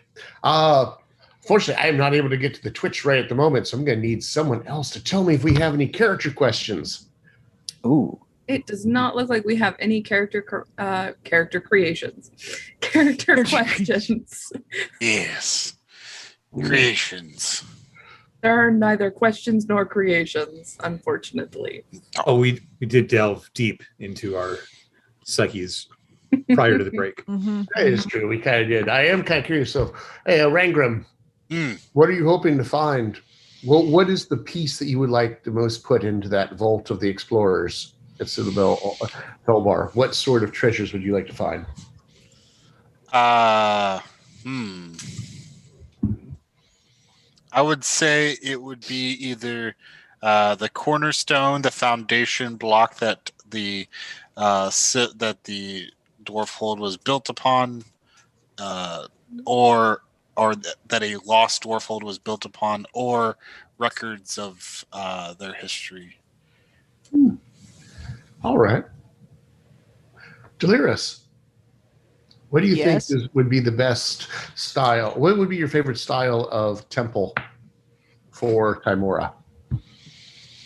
What is the epitome of it when you think of is it a building? Is it a courtyard, a garden? A casino. Yeah, I was like, it's totally casino. How much neon? Oh, well, minimum neon because we still have to be classy. This is a temple to a goddess. Okay, Okay. minimum neon, minimum gold leaf, but it's got to be a casino. So Riverboat Casino, not Atlantic City. Yes. Rows of slot machines. Would it be like a gentleman's London's Gentlemen's Club, like Phineas Fogg sits in? Definitely, yes. Okay, I can see that. But anyone is allowed in, and there's no dress code. Oh. Ooh. Whoa. Beard, slippers, Ayo. bathrobe. My beard is a dress. I'm good. Quentin's outfit is a dress. It's only lightly sprinkled Sure. with poison. I will get it fully laundered. Alrighty. So, what preparations do you want to make before you decide to venture down below?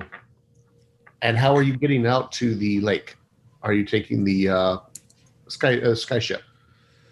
Yeah, we'll take the ship, leaving instructions to head back to Brindle, either awaiting a sending message or we'll pop back up into Brindle or something.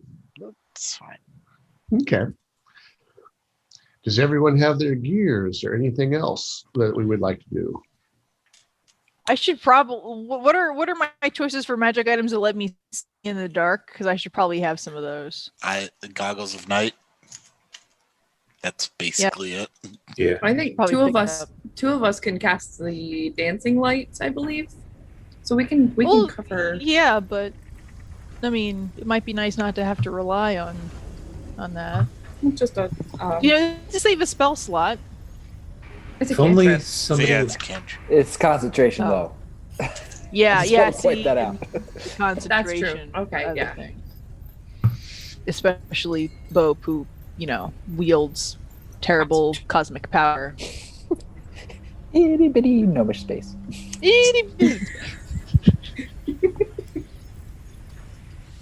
All right. When you're set, are you set? Yep. Yeah, sure.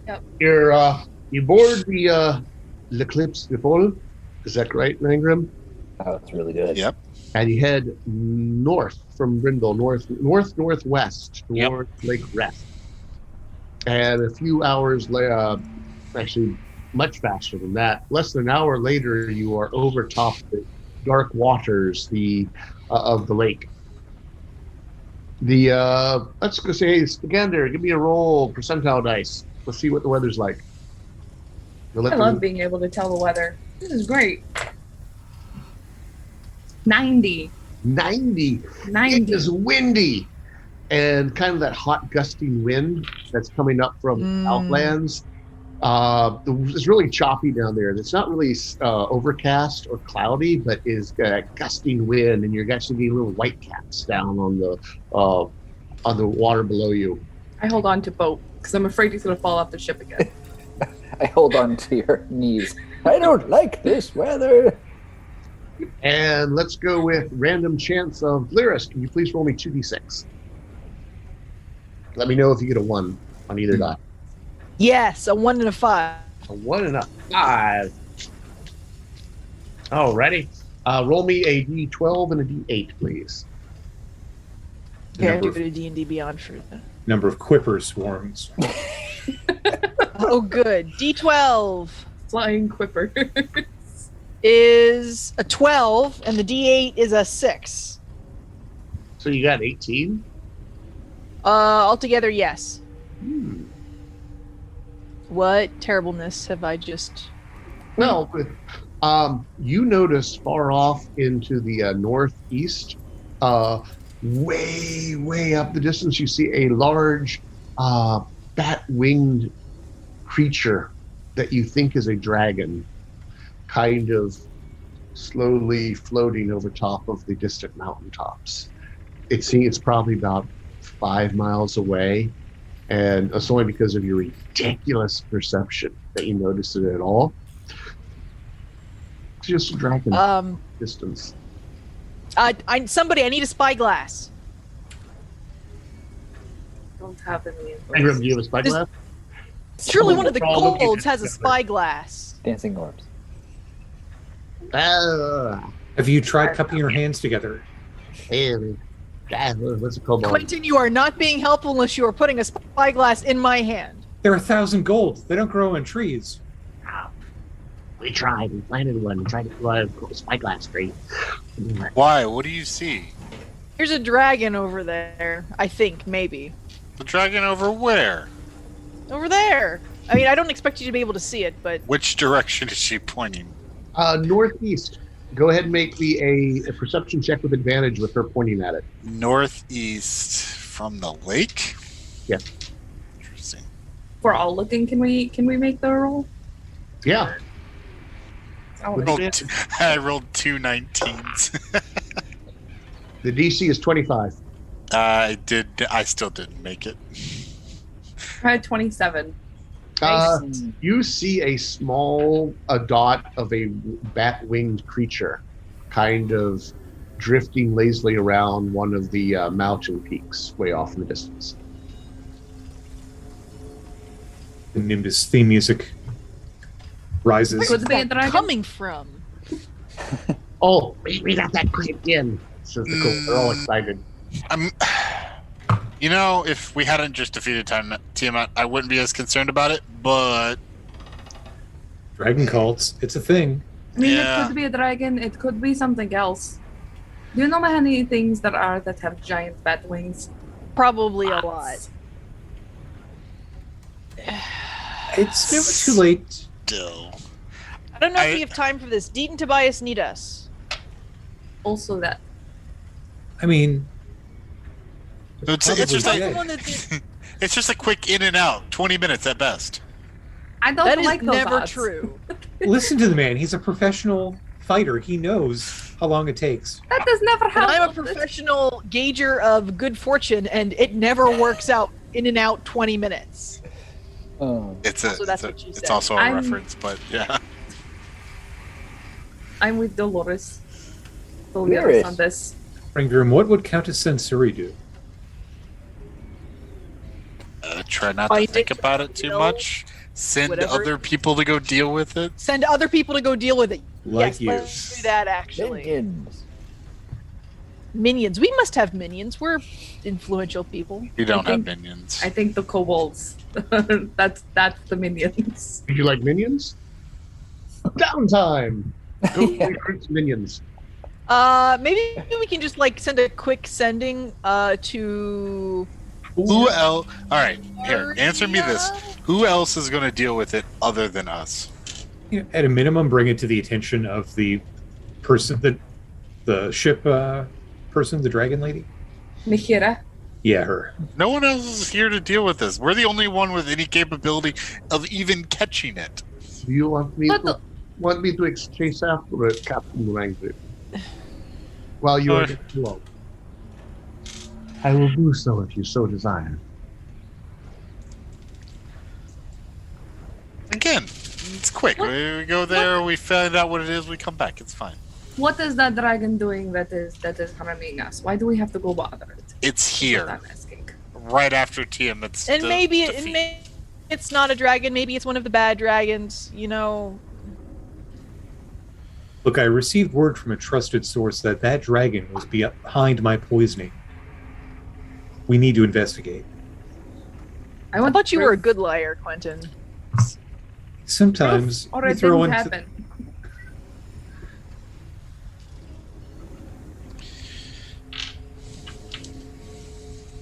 Honestly, we came out here because we are trying to find your friends Deet and Tobias, and I think that is still the goal. Yes. That needs to be the priority here. I know Yeah. you guys have some kind of strange obsession with dragons, but honestly, I don't have any inclination to fight one right now. We have less of a strange obsession with dragons, and they have a strange obsession with us. Well, That's then, probably more accurate. And just I can't- pointedly not look at Mahir and say, dragons are magnificent creatures to be respected. I kind of rub the scales on my +2 shield that's made of chromatic dragon scales, longingly looking at the distance. Still missing a couple scales that he's You trying to should- fit. You should be more respectful of dragons. They are quite magnificent. And in some places, they are gods. Sure is a shame to kill gods. Oh, Where wow. were you 6 months ago? Yeah. Terrible. 6 months ago, I was stuck in Mossy Stone. So we shouldn't point out the 3 that we killed like a couple months ago, right? Or, you know, what Quentin did to defeat their god. Well, most of them did attack us first. If And not this all one of them. isn't. This Not one most. I think every isn't single one us. of them attacked us Yeah, first. yeah. So a vote then, or are we going under? And again, this is in our position as defenders of the veil, right? Yeah, it's some title that they threw at us, I think. for the Okay, veil. I vote that we have someone else check this out while we maintain our course to our mission. If not us, then who? Yeah. Mihira said she Star would Song go. Elves are quite capable. We'll just have one of them go scout it out. If it's a They problem, couldn't then we even deal fend with it. off the crab people. Crabs. Crabs. Exhibit 1. Also, Mahira Yeah, that's said- because they got ambushed because I made a bad judgment. But they are still quite sneaky. In natural environments, which is what the job calls for. How? I mean, I guess they do have flying mounts. That is a thing. They moved away to Brothkeep. Yeah, they're not here anymore. Yeah, fly They mount. have flying mounts. They can get there. Aww. Mahira said that she would go after we go to the lake. Ta-da! Again, this should not take us too long. And if this does go any deeper, or gets any more crazy, then we hold off and come back another day. But It's gonna get my crazy. intuition is tingling. Oh, And a dwarf always listens to their intuition.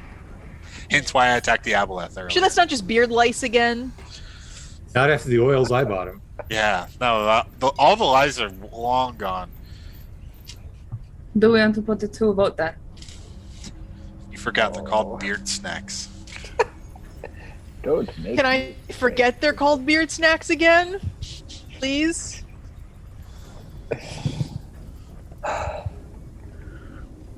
So, I vote to investigate yes. Lay Dragon. Would y'all like to? I All right, vote I guess in to that go case, to if the you're going to lake. do a vote, all those in favor of going to the dragon. I think I might be the tiebreaker, so I'm gonna roll. I won't take the die. We're going to the dragon. Get the dragon! Full speed. Max.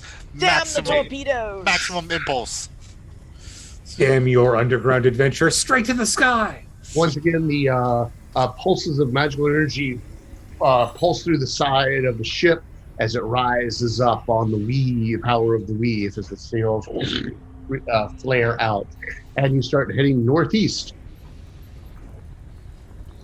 As you get closer to it, you definitely notice that it is indeed a dragon.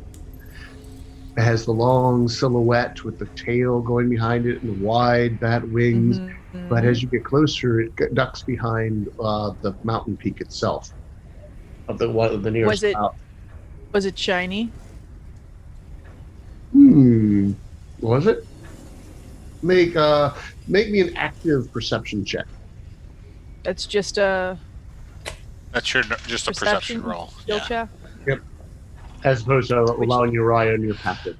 As we fly, I'm gonna make sure that we go up and over the section that he hid behind, so as not to be too close in case there's an ambush. That was a 13 with advantage because when I actually pay attention, I can't see shit. Okay. It looked kind of orangish to you. Well, I've never heard of any orange dragon, so it's probably metallic. Copper or bronze, possibly.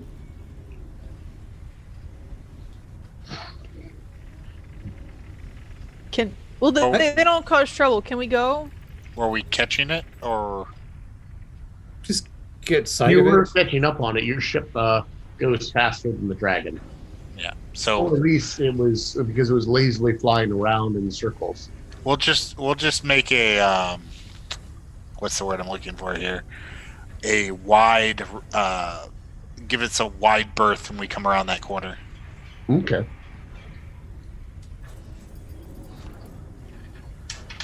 Now, as a dragon scholar, have I ever heard of an orange scaled dragon? Probably no. Okay. Maybe it's a red dragon. Oh yeah. Yeah, sun, clouds. You ever heard of yellow dragons? They're desert, but very rare. We're kind of near some wastes. Those are deserty. Mm-hmm. Are the kobolds prepping the ballista and stuff? Are the kobolds going to be okay fighting a dragon? What are they doing that, Rangrim? Are they prepping the ballista and stuff? I think the ballista would be of use. Maybe not the Maganel. It's less effective against. Do we really want to give off the impression that we're going to be ready to attack it? If it's friendly and it sees that we're readying our weapons, is that really a great idea? How many friendly dragons have you met? I can count on one finger. I've spent a fair amount of time in a land where they revere the dragons, so I have a healthy respect for them. Sorry, we had different circumstances. Wide berth, wide swing around the peak. And now that you're on the northwestern side of the peak, you notice that the bare rock up towards the top looks a lot like a humanoid face, an enormously big humanoid face, kind of like the Thing from Fantastic Four. How did we not see this when we came from back down this way? Shouldn't we have passed this? And it opens an eye and looks at you. Well, now that's new. Can we go back now, please? As opposed to the north side. This is why you check out the dragons. I mean, it's a thing. I'll wave from the side at it vigorously. Yeah, whatever this is, we can't do anything about whatever it's doing, so can we just leave, please? I will put us into reverse to try to back away from any type of... Is this like a Mount Rushmore size like face in the side of the... Okay. Yeah. That's amazing. Does it appear to be trying to speak a language?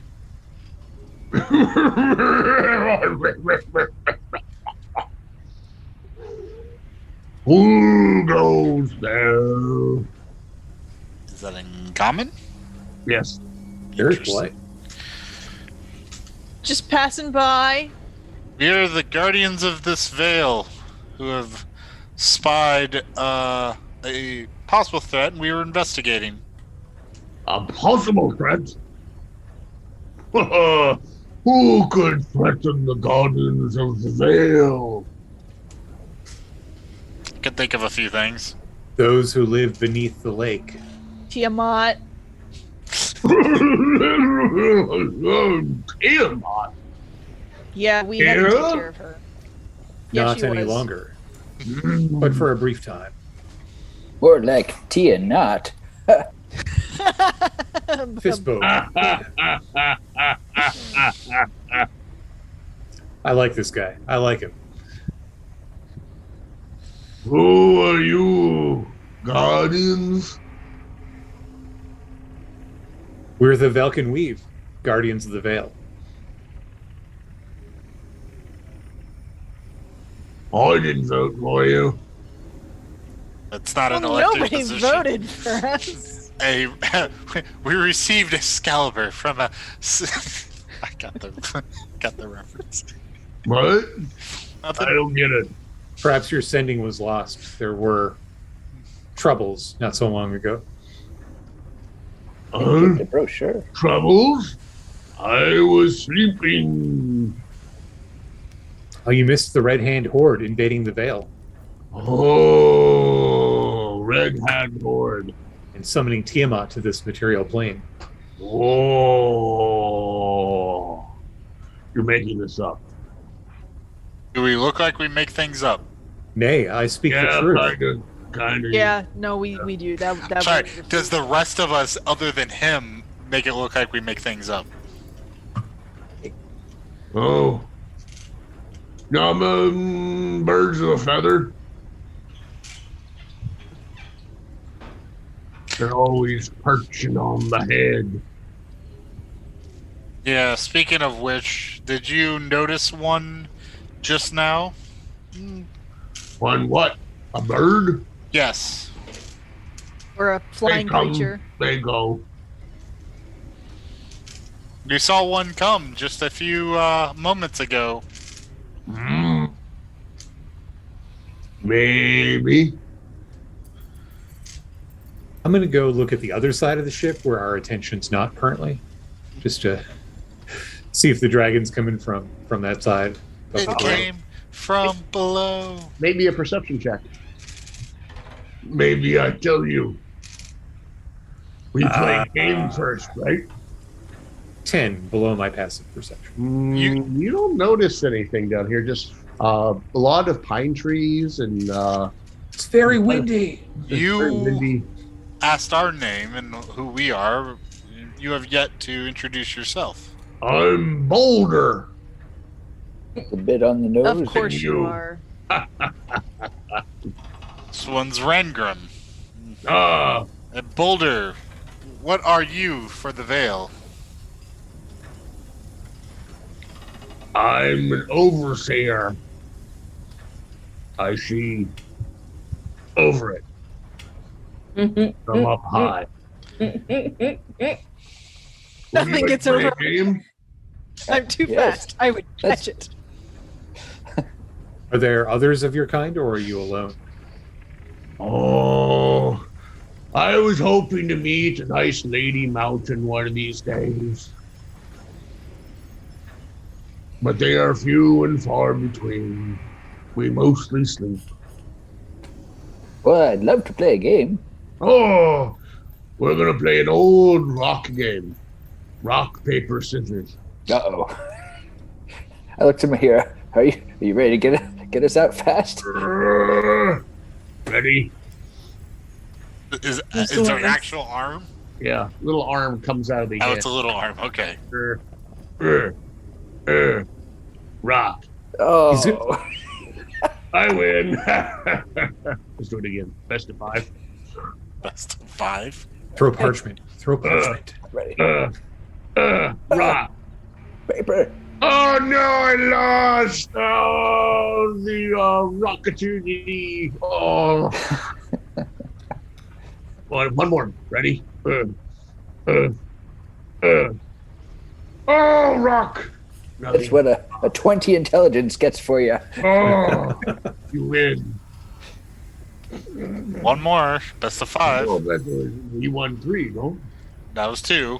That was 2. Counting's not my strong point. 1, 2, It's not my strength. rock. Oh, once again, That's strong. Buck wins. Well, old timer, hey, that was an impressive showing. No. Now, So you're here to make an offering to the old boulder on the mountain? I think I just won the game, which means you have to tell us about the flying beast. That was the arrangement. Was. Yes. And if it is accolades or at least reverence that you seek, I'm sure we can mention something to the people of the Vale. If you are a defender of it.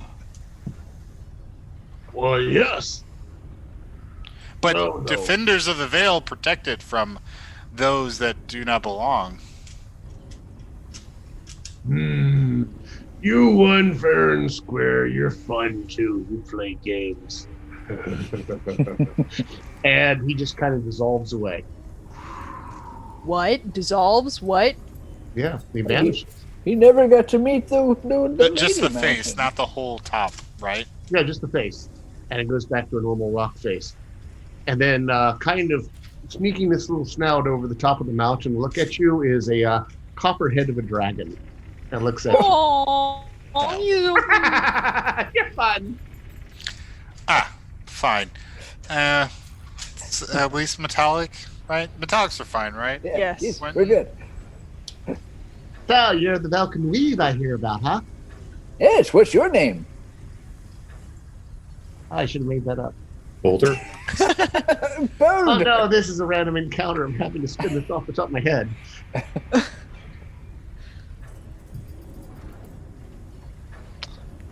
Petra.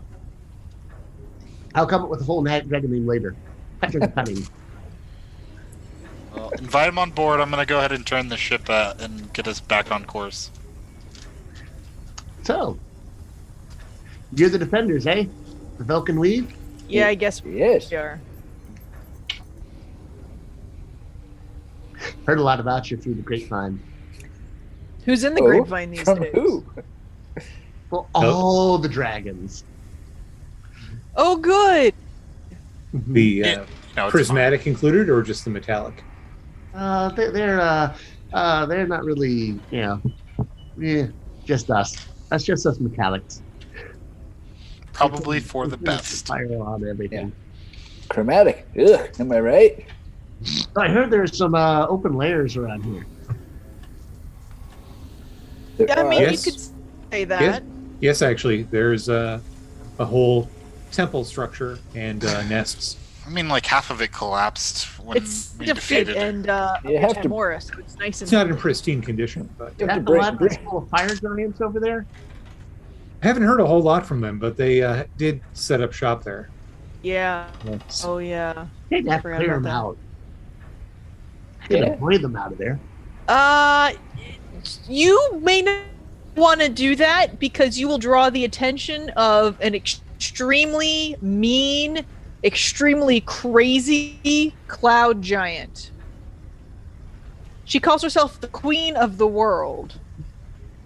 The Countess Sensori. Yes. Oh, you should go right for it. I'd say, You know what they say, the bigger the hat, the smaller the herd.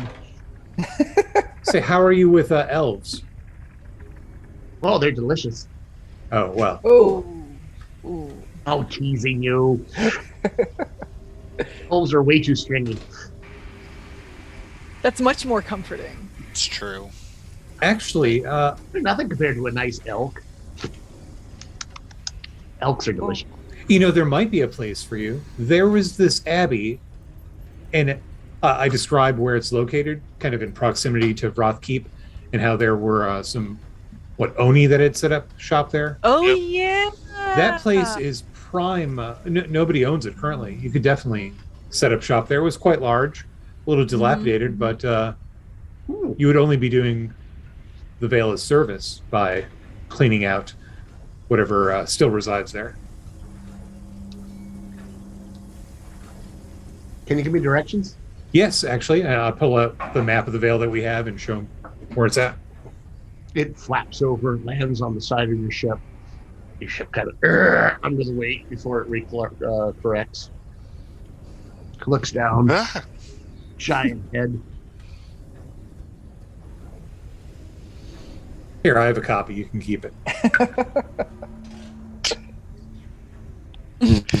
what is this, for ants? Tell me your map. Yes, right there. We killed a couple of them, but as far as I know, nobody owns it. I'll check it out. Thank you, guys. I owe you one. Delirious, you notice with your passive perception that the dragon has what looks like a small, well, for it, a tiny little bag tied around its wrist.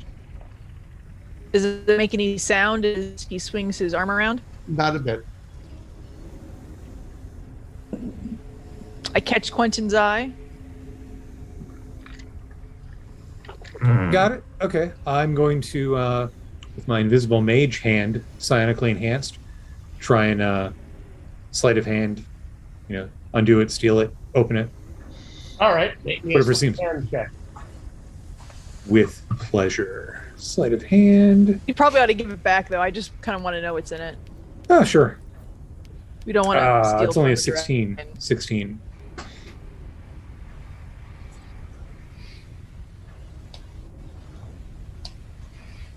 All right. Rangrim's like, I'm gonna die. I mean, this is where I just like, I'm it's like, you guys made your bed. Good luck. And as you start trying to pull at it, the dragon instantly realizes something is poking at its little bag it has attached to its wrist, and yanks its hand up and looks at it. What's going on? Is your hand invisible? You said. It is, because it's from the Arcane Trickster, and it's psionically enhanced, so there's no verbal material or somatic components to it. wow. That's fancy. 60-foot range. Petra, is everything okay? Have it scratch under his chin. And that wind is something fierce today. Dragon senses a tingling. Uh, I mean, No one takes my treasure. What? Harder and hoard in here. How big is the thing compared to us? Is it like a medium-sized Like, It's the same size as a bag of holding. Yeah, we should probably not mess with that then. Not Yep. worth. I'm gonna go check it out. Good luck to you guys. Good luck. fuck. And it flies off, and as it does, it's singing to itself. And it fades off as it makes He was fun. even that only it notices. Just out of curiosity, was this like adult size, adolescent, ancient? CR14 adult copper dragon. Okay. God, I hope that surviving Oni really gets reamed. Those Probably there's things. going to be an Oni reaming, yes. I mean, Mm. that's Then this cool. was all worth it to me. Okay, as we head back towards the water, I will ritually cast underwater breathing. Huzzah! 24. Yeah. Yay! Yeah. Everyone can now breathe water as Mahira brings the ship down low. And everyone gets a ballast. You get a ballast, and you get a ballast. Everyone. A rock. I You hold got on to a rock. rock to go to Ballast. So we're like right over the thing this time, right? We don't need to like. That's correct. Okay. That's the idea, at least. We're I going to put come the- down at the random entrance. All right. Your ears are going to pop a little bit. Just blow them out. You'll be fine. All right. Who wants to lead the way? Always. Random jumps in. Whoosh. Stagander doesn't even wait for Rangrim's like explanation. She just swan dives right off the boat. Let me put my goggles on. I included Mr. Peppers on the underwater breathing, so he's good. Nice. One. Of course, the ship heads back to Brindle. Let's go with Bo. Can you please roll me 2d6? Let me know if you get one. Okay. Down into the depths. 1 and a 3. 1 and a 3. As you go down, you run into fish. Oh no. The weird thing is, they're not quippers. They're just trout. Oh, whew. You go down, and those big bitey fish are just nowhere to be seen. And when you get to the bottom and you see the cave entrance that once had that weird carvings all around it, that seems to not be as prominent as it was, almost like it's fading back into the rock. Mm. And the feeling of dread is no longer here. For the best, because that would have sucked. Indeed. We head on. I'll head on inside. As you head through bush, you come to that first cavern where you met the where you ran into where all the elves were being kept in the ledge. You go down the tunnel into the where you ran into the giant catfish. Mhm. And then you went through the 3 pathways that led to the large cavern where you met the ambassador of friendship. And defeated it, or sent it back to Bob identified it as the plane of water.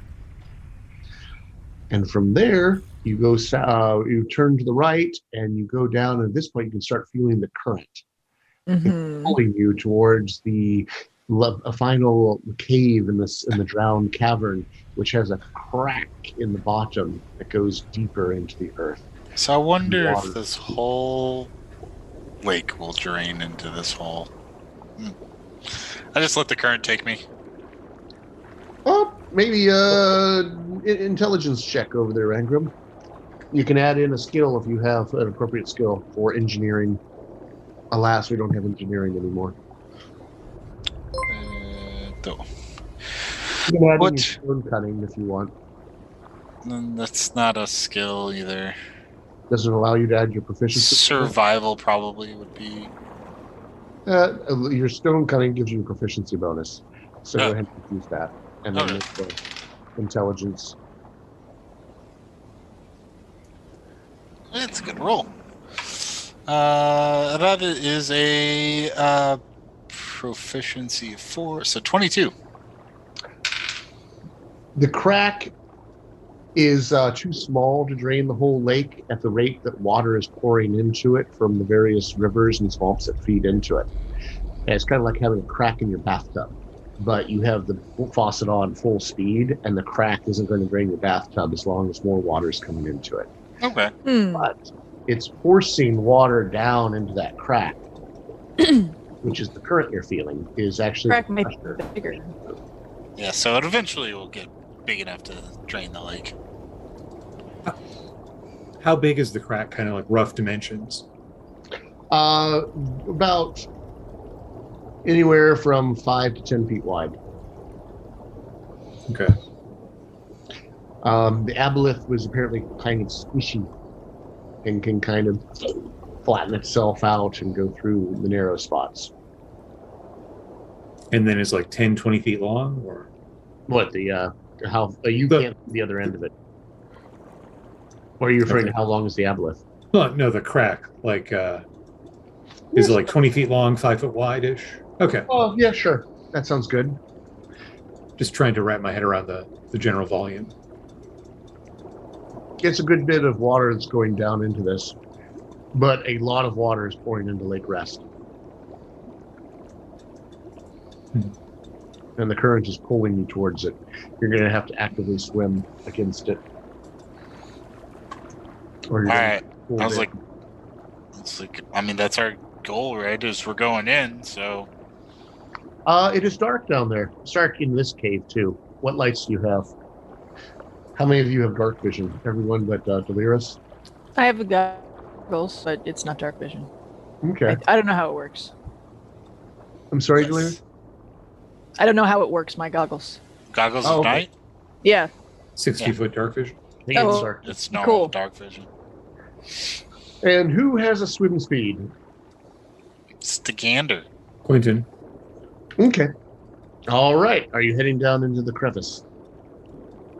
That's the goal. All right. Anyone that goes in needs to. The current is fast once you get into it and is pushing you along at a pretty good clip. I need everyone who goes down the drain to make me a strength saving throw. If Oh, you good. have swim speed, you can do this at advantage.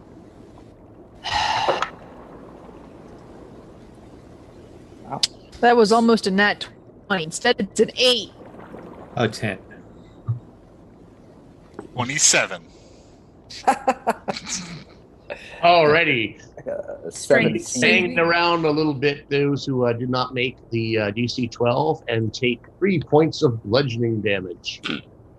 Yeah. And the channel continues on pushing you forward. I need another strength saving throw. And Grim's like, wee!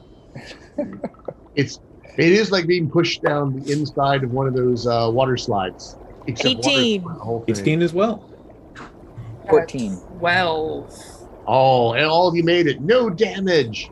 You have passed hundreds of feet at this point. Each one of these is going to be about, let's say, a mile underneath the ground. I'm less worried about this part and more worried about the sudden stop at the end. And another strength saving throw as you pass through a third mile underground. 23. 15. Wow. 17. 22. I have a -1 modifier. I'm rolling really well. 2. Yeah. So how much damage this time? This time it is 4. Okay. As you kind of bang Flop, into the flop, sides. flop. And then Randgrim comes out into a cave. In free fall? No, Oh. into a channel that's been cut through, that's been carved into the bottom of the cavern by the force of the water, and it's being routed through in a large U-shaped channel to an exit on the far side. It's like a lazy river. It is. Wait, There's Water doesn't cut through rock this quickly. I'm confused. There's a quay to your right, and you can see stairs leading up out of the water. And there are chains hanging alongside the quay that look like you could grab onto if you need. I will grab one, and then I will stay in the channel, fighting Yeah. the current and catching people as they come by. Alrighty. With that, they can have they can have advantage on their athletics check. So we will go with, let's start I'll start at the bottom and go up. Quentin, athletics check, please. With advantage. With advantage. Rolling. As Rangrim is 12. like bracing himself in the middle of this current. 12. 12? Okay. Rangrim's able to grab hold of you and swings you towards shore, and where you can grab onto the chains that are on the side of the channel and pull yourself up and out onto the steps. Hope. Solid ground. Rolled a 2 and a natural 20, so Excellently 19. done. Once again, that advantage pays off, and Vope is pulled to the side. Stagander. I also rolled a nat 20. So Huzzah. that's 20. Said acrobatics, No athletics. athletics. 22 then. No problem at all. You don't even need Rangrim's help. You're able to pull yourself up. And Delirus. 16. You are up as well. And you find yourself on what appears to be an underground waterfront. There's a channel carved in the bottom of this cavern that's been leveled off. And there is the entrance you came in from behind you, and then it goes in a wide U, like a lazy river, as Rangrim pointed out, before it goes through another channel, exit the cavern through another arch on the far side, which there is a grate across, and then various runes carved in Dethic, I believe is the Dwarven language, on top of it. Here on the side of the channel, there's also a chute that you can see, a flue that can siphon water out of the channel and will go into a mechanical contraption that has a number of little buckets in it that will be filled up and pushed up and then come up and dump the water into a large tub and then cycle back down again in a perpetual motion. But there is a little lift that you have to pull up to put water into that channel. It's currently closed. Some type of... Anyways, I'll Sluice get out and look around, see the runes, look at the... You are, for ease of reference, you are on the north side of a cavern.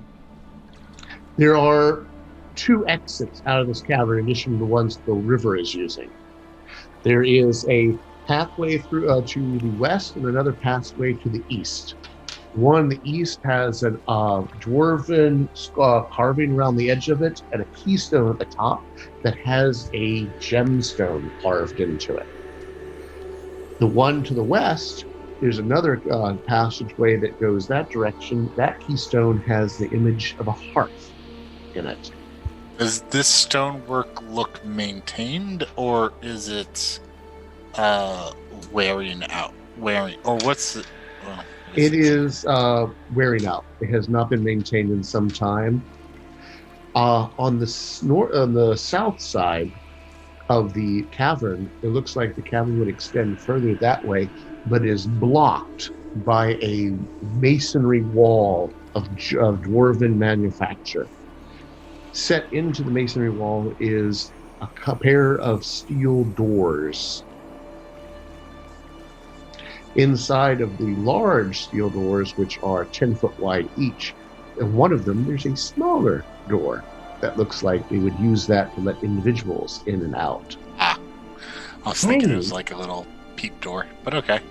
Hanging from the out of a arrow slit above the doors, because of going along that masonry wall, you can count 8 different horizontal crossbow slits that dwarves and the like use instead of the vertical ones that humans use.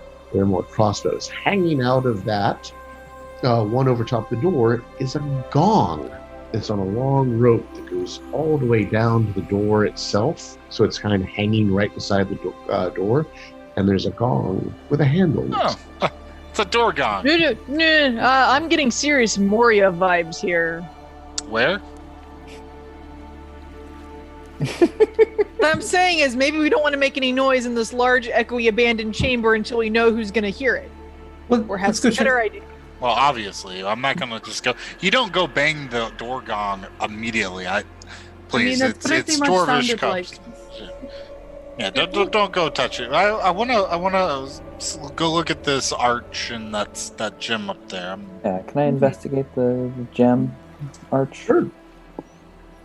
We're going to start with the gem. It is not an actual gem. It's a carving of a gem. And it's a stylized carving that Rangrim can identify as a symbol of a mine. Yeah, archaeologist plus stone cutting going to work here. Mm-hmm. Symbol of a mine. So this is... Okay, so... If the defensive wall with the slits is maybe the living area or something, this is the way to work. Okay. And then you said there were runes over the grate where the water was spilling out. Yes. What's that say? Going over there are runes for danger, water, and the negation of air. Negation of air? Essentially, there's no air. Like the water goes together. Watery. Don't go this way. Watery grave. Oh. Danger. Like no air pockets, maybe. Right. Interesting. And then, I guess the other thing is the water wheel system. Is it on the side with where is it closer to? It is on. You're coming on the north side, so it is on the eastern side. So the water comes in from the east, goes around the big U, then just comes back up, and it's in that U. And it opens up a channel, kind of cuts off that U a little bit, and looks like the water will be pulled up into that and then dumped into a large tub that has a spigot on the outside of it. Where? But it's just in the middle of the open space. Yeah. Okay, so it's just a watering hole. Yes, exactly. And with Stagander could immediately know that such a watering hole would be immensely valuable in the Underdark. Especially if you got a fresh source of water, which makes me think that this crack has been here for some time. My concern is though that Quentin tried the water when we were here a few days ago, and he said that it was rancid. I mean, there was also that sense of dread and everything. That there was slime everywhere too. Yeah, maybe it was. I'll try some water. Yeah. You're gonna drink it? Sure. I've already been poisoned once today. What was that? Quentin can make me a Constitution save. Oh. Water. I don't know why you Wow, keep doing that. That's a 20. Fine. It's clear. It's clean. It's been scrubbed clean through all the rock that you passed through. Oh, natural aquifer. Quite refreshing. Interesting. This actual cavern is lit by a pair of torches on either side of the doorway. That are Like continuing to fire burn. torches? Arcane torches. Yes, Rangrim is correct. The wizards among you can look at them and go like, "Oh yeah, those are Okay. enchanted. They used some sort of metallic mineral that will consume very slowly over the course of a century." Hmm. Well, Want to Is Those it aren't the dusty down here? Like, other than disrepair, are there other signs that this place is not in use? I was gonna say, was there signs of combat on the door? On this side of the door, We'll no. get to that. On this side of the door. You do not see. It does not. Looking around, you do find evidence of a lot of feet have moved through here, Mm-hmm. and fairly recently, in the Mm-hmm. past several weeks. Gander, are you able to tell which direction these tracks are going? Yeah. Or I if can they take a were look. lizard folk. Sure, I will take a closer look at the footprints. Is that a survival or Survival. I'm going to use my inspiration on this. Inspiration. Ooh, and Well I played. needed it. Ooh, I rolled a 3, but I also rolled a 16. So, whew. You do not Um, see any sign of move of travel up and down those side passages, but you Mhm. do find quite a bit of travel from the edge of the quay, where you came up out of the water, toward the channel, into the doors, into the dwarven stronghold. So it looks like we have a lot of people coming out of the channel and into this particular doorway. Which is what I was concerned about.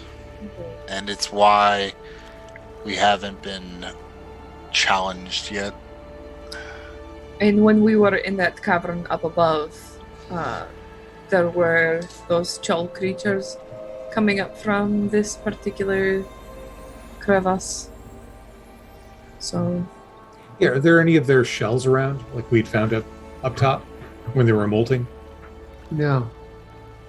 No shoal. Oh, but they did like disappear. We had tried to gather those up, and they kind of disappeared. Dissolved might be good, pouring water on a brown paper bag kind of thing. Yeah. So, I mean, really, I feel like the next thing is to just go through the door. We could be quiet about it. yeah, I'm I not do. sure if you're gonna be able to pick it, Quentin, but Oh, we'll see. We'll see. Do... Uh, Go ahead. Do we want to get? I want to get close enough to the door to check it out, see what's going on there. Okay, make me an investigation check. Sure. And I do have a spell that might make us a little quieter if we want to be sneakier. 14 on an investigate. Looking at it, you do not see any spells on it or traps. Like no deadfalls over your head, no pit traps underneath the welcome mat. But you do notice that it is locked, and there's no handle on this side. And the lock seems to be a bar, like an actual deadbolt that they just shunked across inside of the from the stone door, from the iron door into the stone masonry. So the door opens in or opens in. Okay, and that bar is on our side or the other side? Probably. Other side. I don't suppose anybody has stone shape. I almost took meld into stone. I have. Oh, Actually, I think I've got this here. I just want to check out those arrow slits and stuff. All right. Yeah. Well, he checks out those arrow slits and stuff. Delirious, what you got?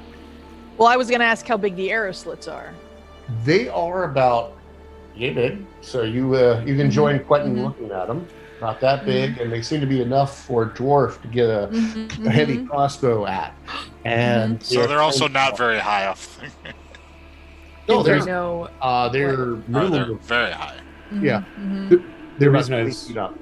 reason I was eyeballing it is with detect thoughts, a big amount of stone or metal would block it. And standing and looking up when I wanted to see if they're sensing any sentience, on the other Make me side. a perception check. But Delirious's eye hasn't winked at her, telling her What? that your shield has a giant eye on it. 18. Oh, yeah. You do not see any movement at all, but you notice that all those arrow slits seem to be coming from the exact same. There seems to be one hallway across the top up there. Who wants to be a gecko? I mean, I I've had, always wanted to be a gecko.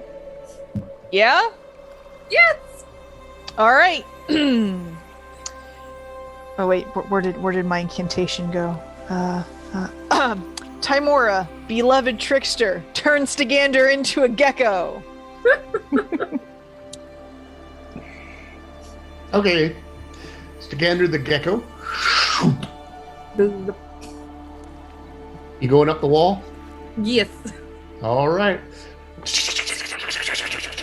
Polymorph could save Holy you 15 cow. minutes or more. And you come up to the arrow slit. And looking through, you notice there's a 10-foot wide rampart, effectively, that they have, since they're dwarves, they're inside a cavern, they just took their wall and went all the way up to the ceiling. So you just couldn't fly over it. And there's a 10-foot gap from the top of the rampart all the way to the cavern ceiling. On the far side, you can see there's a courtyard down below with another wall identical to the one that you are kind of standing in, facing the other direction. That one has a pair of doors, iron doors like the one below you, but these have been bashed in, and they're hanging loosely from their hinges, bent and broken.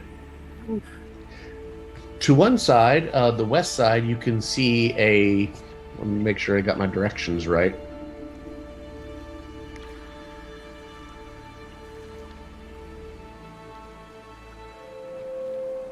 To the west, there seems to be a larger building that you would guess to be more of the barracks of the stronghold. And to the east appears to be a smithy. And with dwarven smithies, they're pretty extensive. What's your passive perception? 20. You can hear the sound of conversation, like random cheering, and then groans of disappointment, kind of like spectators at a sporting event coming from the barracks. The language is Underdark, which I know you speak. I do speak that language. There seems to be quite a lot of noise coming from the barracks. From the other side, from the smithy, you can hear the rhythmic tapping of a hammer on metal, as if someone is hammering on an anvil. And you being an experienced adventurer and spend around a lot, you can tell that it's a very experienced smith doing that. It's like tap, tap, tap, tap, bang, tap, tap, tap, tap, bang, tap, tap, tap, bang. And there's a pause. And then it starts up again. Very rhythmic. Okay. The courtyard is full of a number of, was obviously a battlefield at one point. You can see the signs of struggle everywhere. The broken weapons, chipped stone, skeletons, both of dwarves and of enormous giants. And the weird thing is these giant skeletons look kind of, there's no flesh left on them, but they all seem to suffer what we would call scoliosis. Twisted backbones and skulls with one eye bigger than the other, and bones from like arm bones that are like twisted, and they're just scattered willy-nilly. And even up here, and you can see all of this because your rampart is open facing the courtyard. Okay. So when I take a look down there, like, what do I see? Just dwarves on the inside? Like, who's occupying? No one. Okay. So if I get closer to, like, Empty. Empty? Empty, except for the sound of the cheering coming from the barracks and the sound of that tapping of the hammer coming from the smithy. Okay, so let me, I'll clarify a little bit. Sorry. If I get closer to the ramparts and I look over and Well, like, you're coming in through the arrow slit onto the ramparts. it's like, would it, yeah. So if you come in, you're on top of the wall now. Okay. I poke. And there's nobody here but you. Just geckos. Just geckos. So if I look down towards the smithy, can I see it from the ramparts? It's a big building. Okay.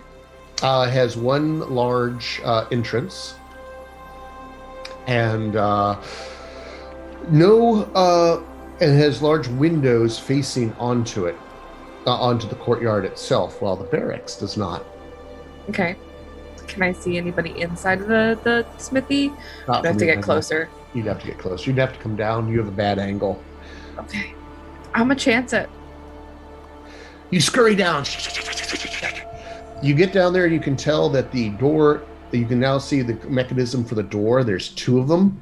There is indeed a giant deadbolt into the smaller Sally Port door that's inside the big portal door. And all you'd have to do is reach over and go, shunk, and you'd open it. But you couldn't do that as Gecko. The big door is got a locking mechanism that requires a wheel that you spin. So it has the center spoke that has the pieces going out of it, and you have to grab it and just turn, and that will pull all the pegs out of the wall doors to keep them shut. The courtyard itself has a little statue in the middle, a little raised area plinth, which has a statue of what you think was a dwarf at one point, but all that's left are legs. And the rest of it has been bashed off at some point. And it might be in among all the rubble over there, but you haven't had a chance to look at it. Okay. I continue to get closer to the smithy. I want to see who's occupying this area. There's the Gecko across the courtyard. And there you hear a whoa coming from the barracks behind you, as it sounds like somebody scored a point. And you come to the entrance to the smithy. There is a corridor that goes down into it, and it would appear that all the traps on that corridor have been triggered already. Thank heavens. And so we're going to have to but you're a gecko, so you can just kind of climb over everything. There was a pit trap on it, and that one of the pit trap thing has been bent up at the end to create a small barrier across the end of it that's only about 3 feet tall. So you can scurry right over it, or when you're Sticander, you could do your leap right over. But the traps have all been triggered. Okay. Beyond that, you can see the smithy. There is a forge. You also can hear the rushing of water. And there is one part of the forge. Smithy has a channel, and it looks like it's connected somehow to the channel back where you came from, because there's rushing water coming through it. There's barrels all over the place, lots of steel that's been put into bars, and exactly 2 living people. Okay. One of them is a human who is curled up into a ball, and next to him is a barrel that smells strongly of vinegar, and next to him is a mop that also smells strongly of vinegar, and he's just sitting there shaking uncontrollably. The other person is a dwarf who is in a strange chair with wheels that is moving himself around the smithy by pushing on handles on the wheels to move from the forge over to other tools as needed. It comes back, and the chair is kind of weird. It's not really sitting back on it. It's like he's propped up on his knees. I don't know if you've ever seen one of those, or like an ergonomic chair where you kind of sit forward on your knees with your butt on the chair, kind of sitting like that. It's a lot like that, although make it kind of steampunky with wheels on the side of it that the guy can boom, and boy, this guy has like massive biceps. That's a good dwarf. Should. He looks like a regular dwarf, not like a Duragar or anything like that. Looks like a regular dwarf. One thing you can tell is that he's got one big tooth that kind of sticks up like that on the outside of his lips. And he seems to be making shackles. Oh, and now that you've had a chance to watch him, you can see why he has the chair. His ankles are shattered. Someone hobbled him. I wonder why and who. Okay. I'll He hasn't noticed you. I would hope not. I'm a tiny And gecko. and you're pretty sure the human quivering in the corner hasn't noticed anything. I'm gonna maybe to go back, or I should go check out the commons real quick, the barracks. I want to know the whole. Just to take a peek. Quick. Starting to get worried about her. She's been gone a hot minute. I'm Haven't fine. heard anything though, right? I'll be fine. I'm sure it's fine. Maybe we should hit the gong. I mean, we No. hear her scream. Absolutely not. There are far more options before we hit that gong. I will dig us a tunnel before we hit that gong. I have a way past the door. So I'm gonna check out the barracks then, real quick. Oh, the outside crew, are you content? Are you Yeah. gonna wait a little bit more? I mean, if we're not hearing anything rambunctious, I'm No gonna noise cast is good noise. Message. I'm going to cast message in the direction that I assume she is, and just say, "Hey, how you doing in there, Stigander? One squeak for doing okay." I think it's a mind thing. I can still send words, right? yeah. Nope, you whisper it. Oh, is So it? you have to squeak. Vope took care of you. By the way, am I still allowed to award inspiration? Absolutely, why Vope, not? that was I mean, brilliant. yeah, Inspiration. why not? You said one squeak for I'm okay and two squeaks for not okay. I think You I said just that I one. just left it up to you. I said one squeak for okay, and that's all I said. I will give you one gecko squeak. Okay. One squeak only, please. Okay. I just spoke with her. She's doing okay. Let's give her some time.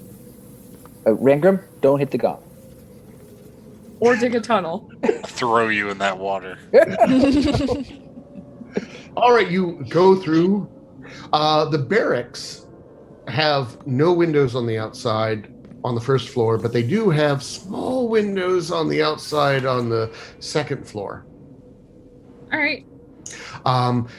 The pathway into the barracks goes down a long, narrow hallway that you think might be trapped, judging by the smithy. Mm-hmm. And it ends on a flat at a dead end, and then has ends a wall at the end, and has doors going left and right at the end of the hallway.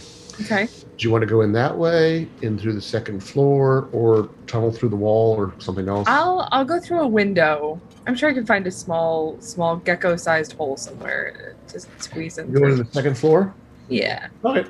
You go to the second floor. Dwarves build differently than humans. Instead of starting on the top floor and going up, they instinctively start on the top floor and go down. So you get the storage room, and this is kind of their basement in the ceiling. Okay. When you come in, and the basement has been trashed. Looks like anything of interest up here in the storage room has been rifled through, broken, and taken. There is just debris everywhere, and it looks like it's been gone for quite a while. You do find stairs going down into the main part of the barracks inside, where you can see not one, two, but dozens of creatures that are humanoid and vaguely human, maybe have been human at one point in time. Mm-hmm. We actually have a picture of what they look like. It's on Creature 2.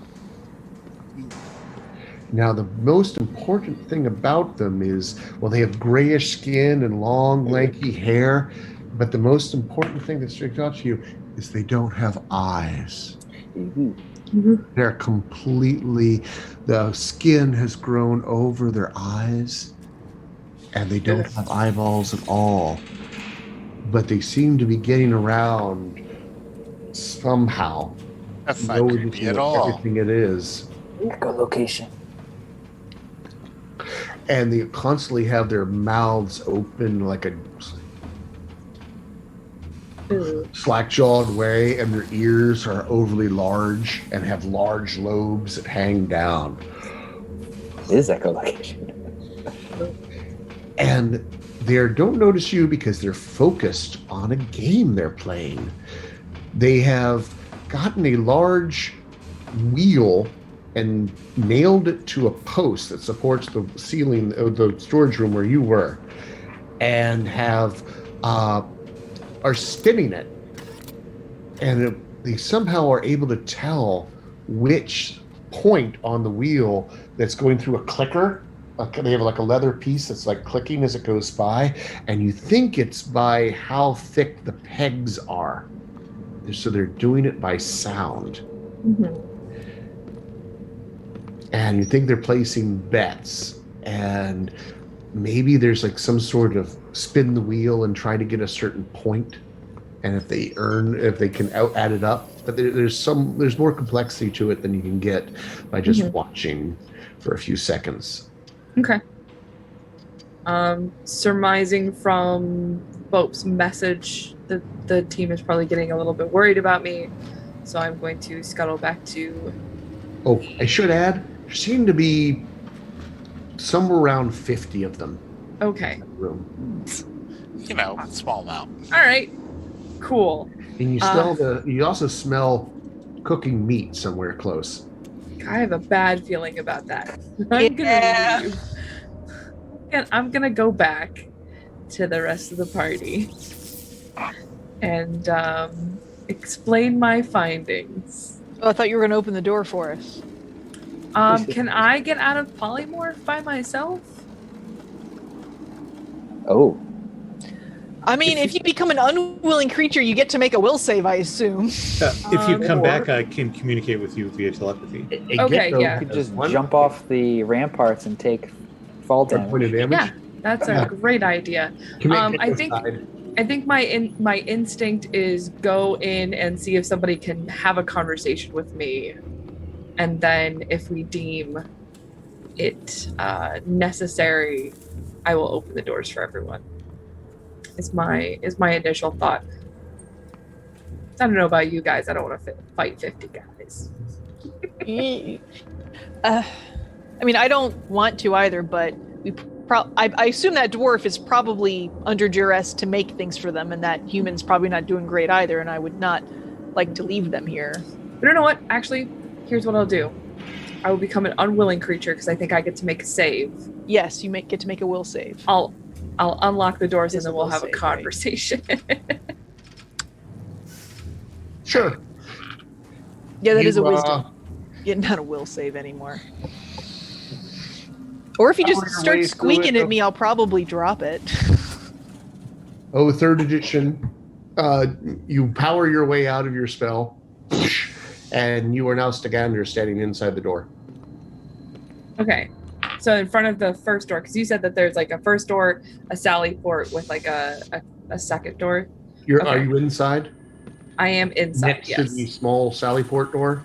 I'm gonna open both of the doors for them to potentially go through. You only need to open the small one. Okay. You can open both of them if you want, but it's a bigger door and might make more noise. Okay. I will open the smaller one then first. All right, make me a stealth check. Stealth check? I can do that. Oh, I'm actually really good at stealth. That Go is figure. A 26. Like a shadow I am. As the door opens. And you all can see inside the description I gave you. I gave the Stagander earlier. Mm-hmm. The barracks to the right, the smithy to the left, and to the far side, the bastion doors that lead to another tunnel that leads generally downward from here. Mm-hmm. You hear the sound of the cheering coming from the barracks, and you hear the sound of the rhythmic tapping of smith tools to the smithy to the left. Stagander, were there 50 in one room, and how big was the room? It looked like your standard barracks, and it looked like there was about 50 in one room. Could a fireball solve that problem? Or sickening radiance? Yeah, I've got that as well. You could double down on that. Double down on sickening radiance. I don't have it. I just remember you telling us. Oh wait, Indeed. you told the audience. I share. I have a feeling that the blacksmith and the human are probably maybe they're prisoners of some sort. The way you But- described it, he does appear to be at least given some freedoms, though. I mean, if all of the traps though are initiated up until the smithy, it doesn't look like with the contraption that he's using to get around that he'll be able to get out of the blacksmith area. That's why I'm assuming he's some kind of prisoner. Makes sense. And the human looks like he could probably use some medical attention of some sort. Alpha Strike, Dimension Dorian, trying to take them all down. It's either that or they're going to come from behind when we sneak by here. Was there a bottleneck? Could we keep them in there while they, I think that we might want to have not engaged with them immediately. There is that one long hallway with the T at the end. The what? T?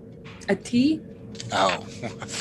It's when a long hallway goes and then there's it goes both ways. Yes. Like I the thought you common said. letter. I thought I heard teeth. Shaped like, Hallway with teeth, also known as a purple worm. shaped like a hammer, Rangram. Hammer. It also might be trapped. That's also that. There is. Given as a dwarf old, it's more than likely trapped. We have ways around that. I mean, we could try to sneak through, but there's no telling what's on the other side of the broken down doors. Well, sounds like at least engaging with the prisoners might be a place to start. Yeah. On the prep though that they are Prisoners.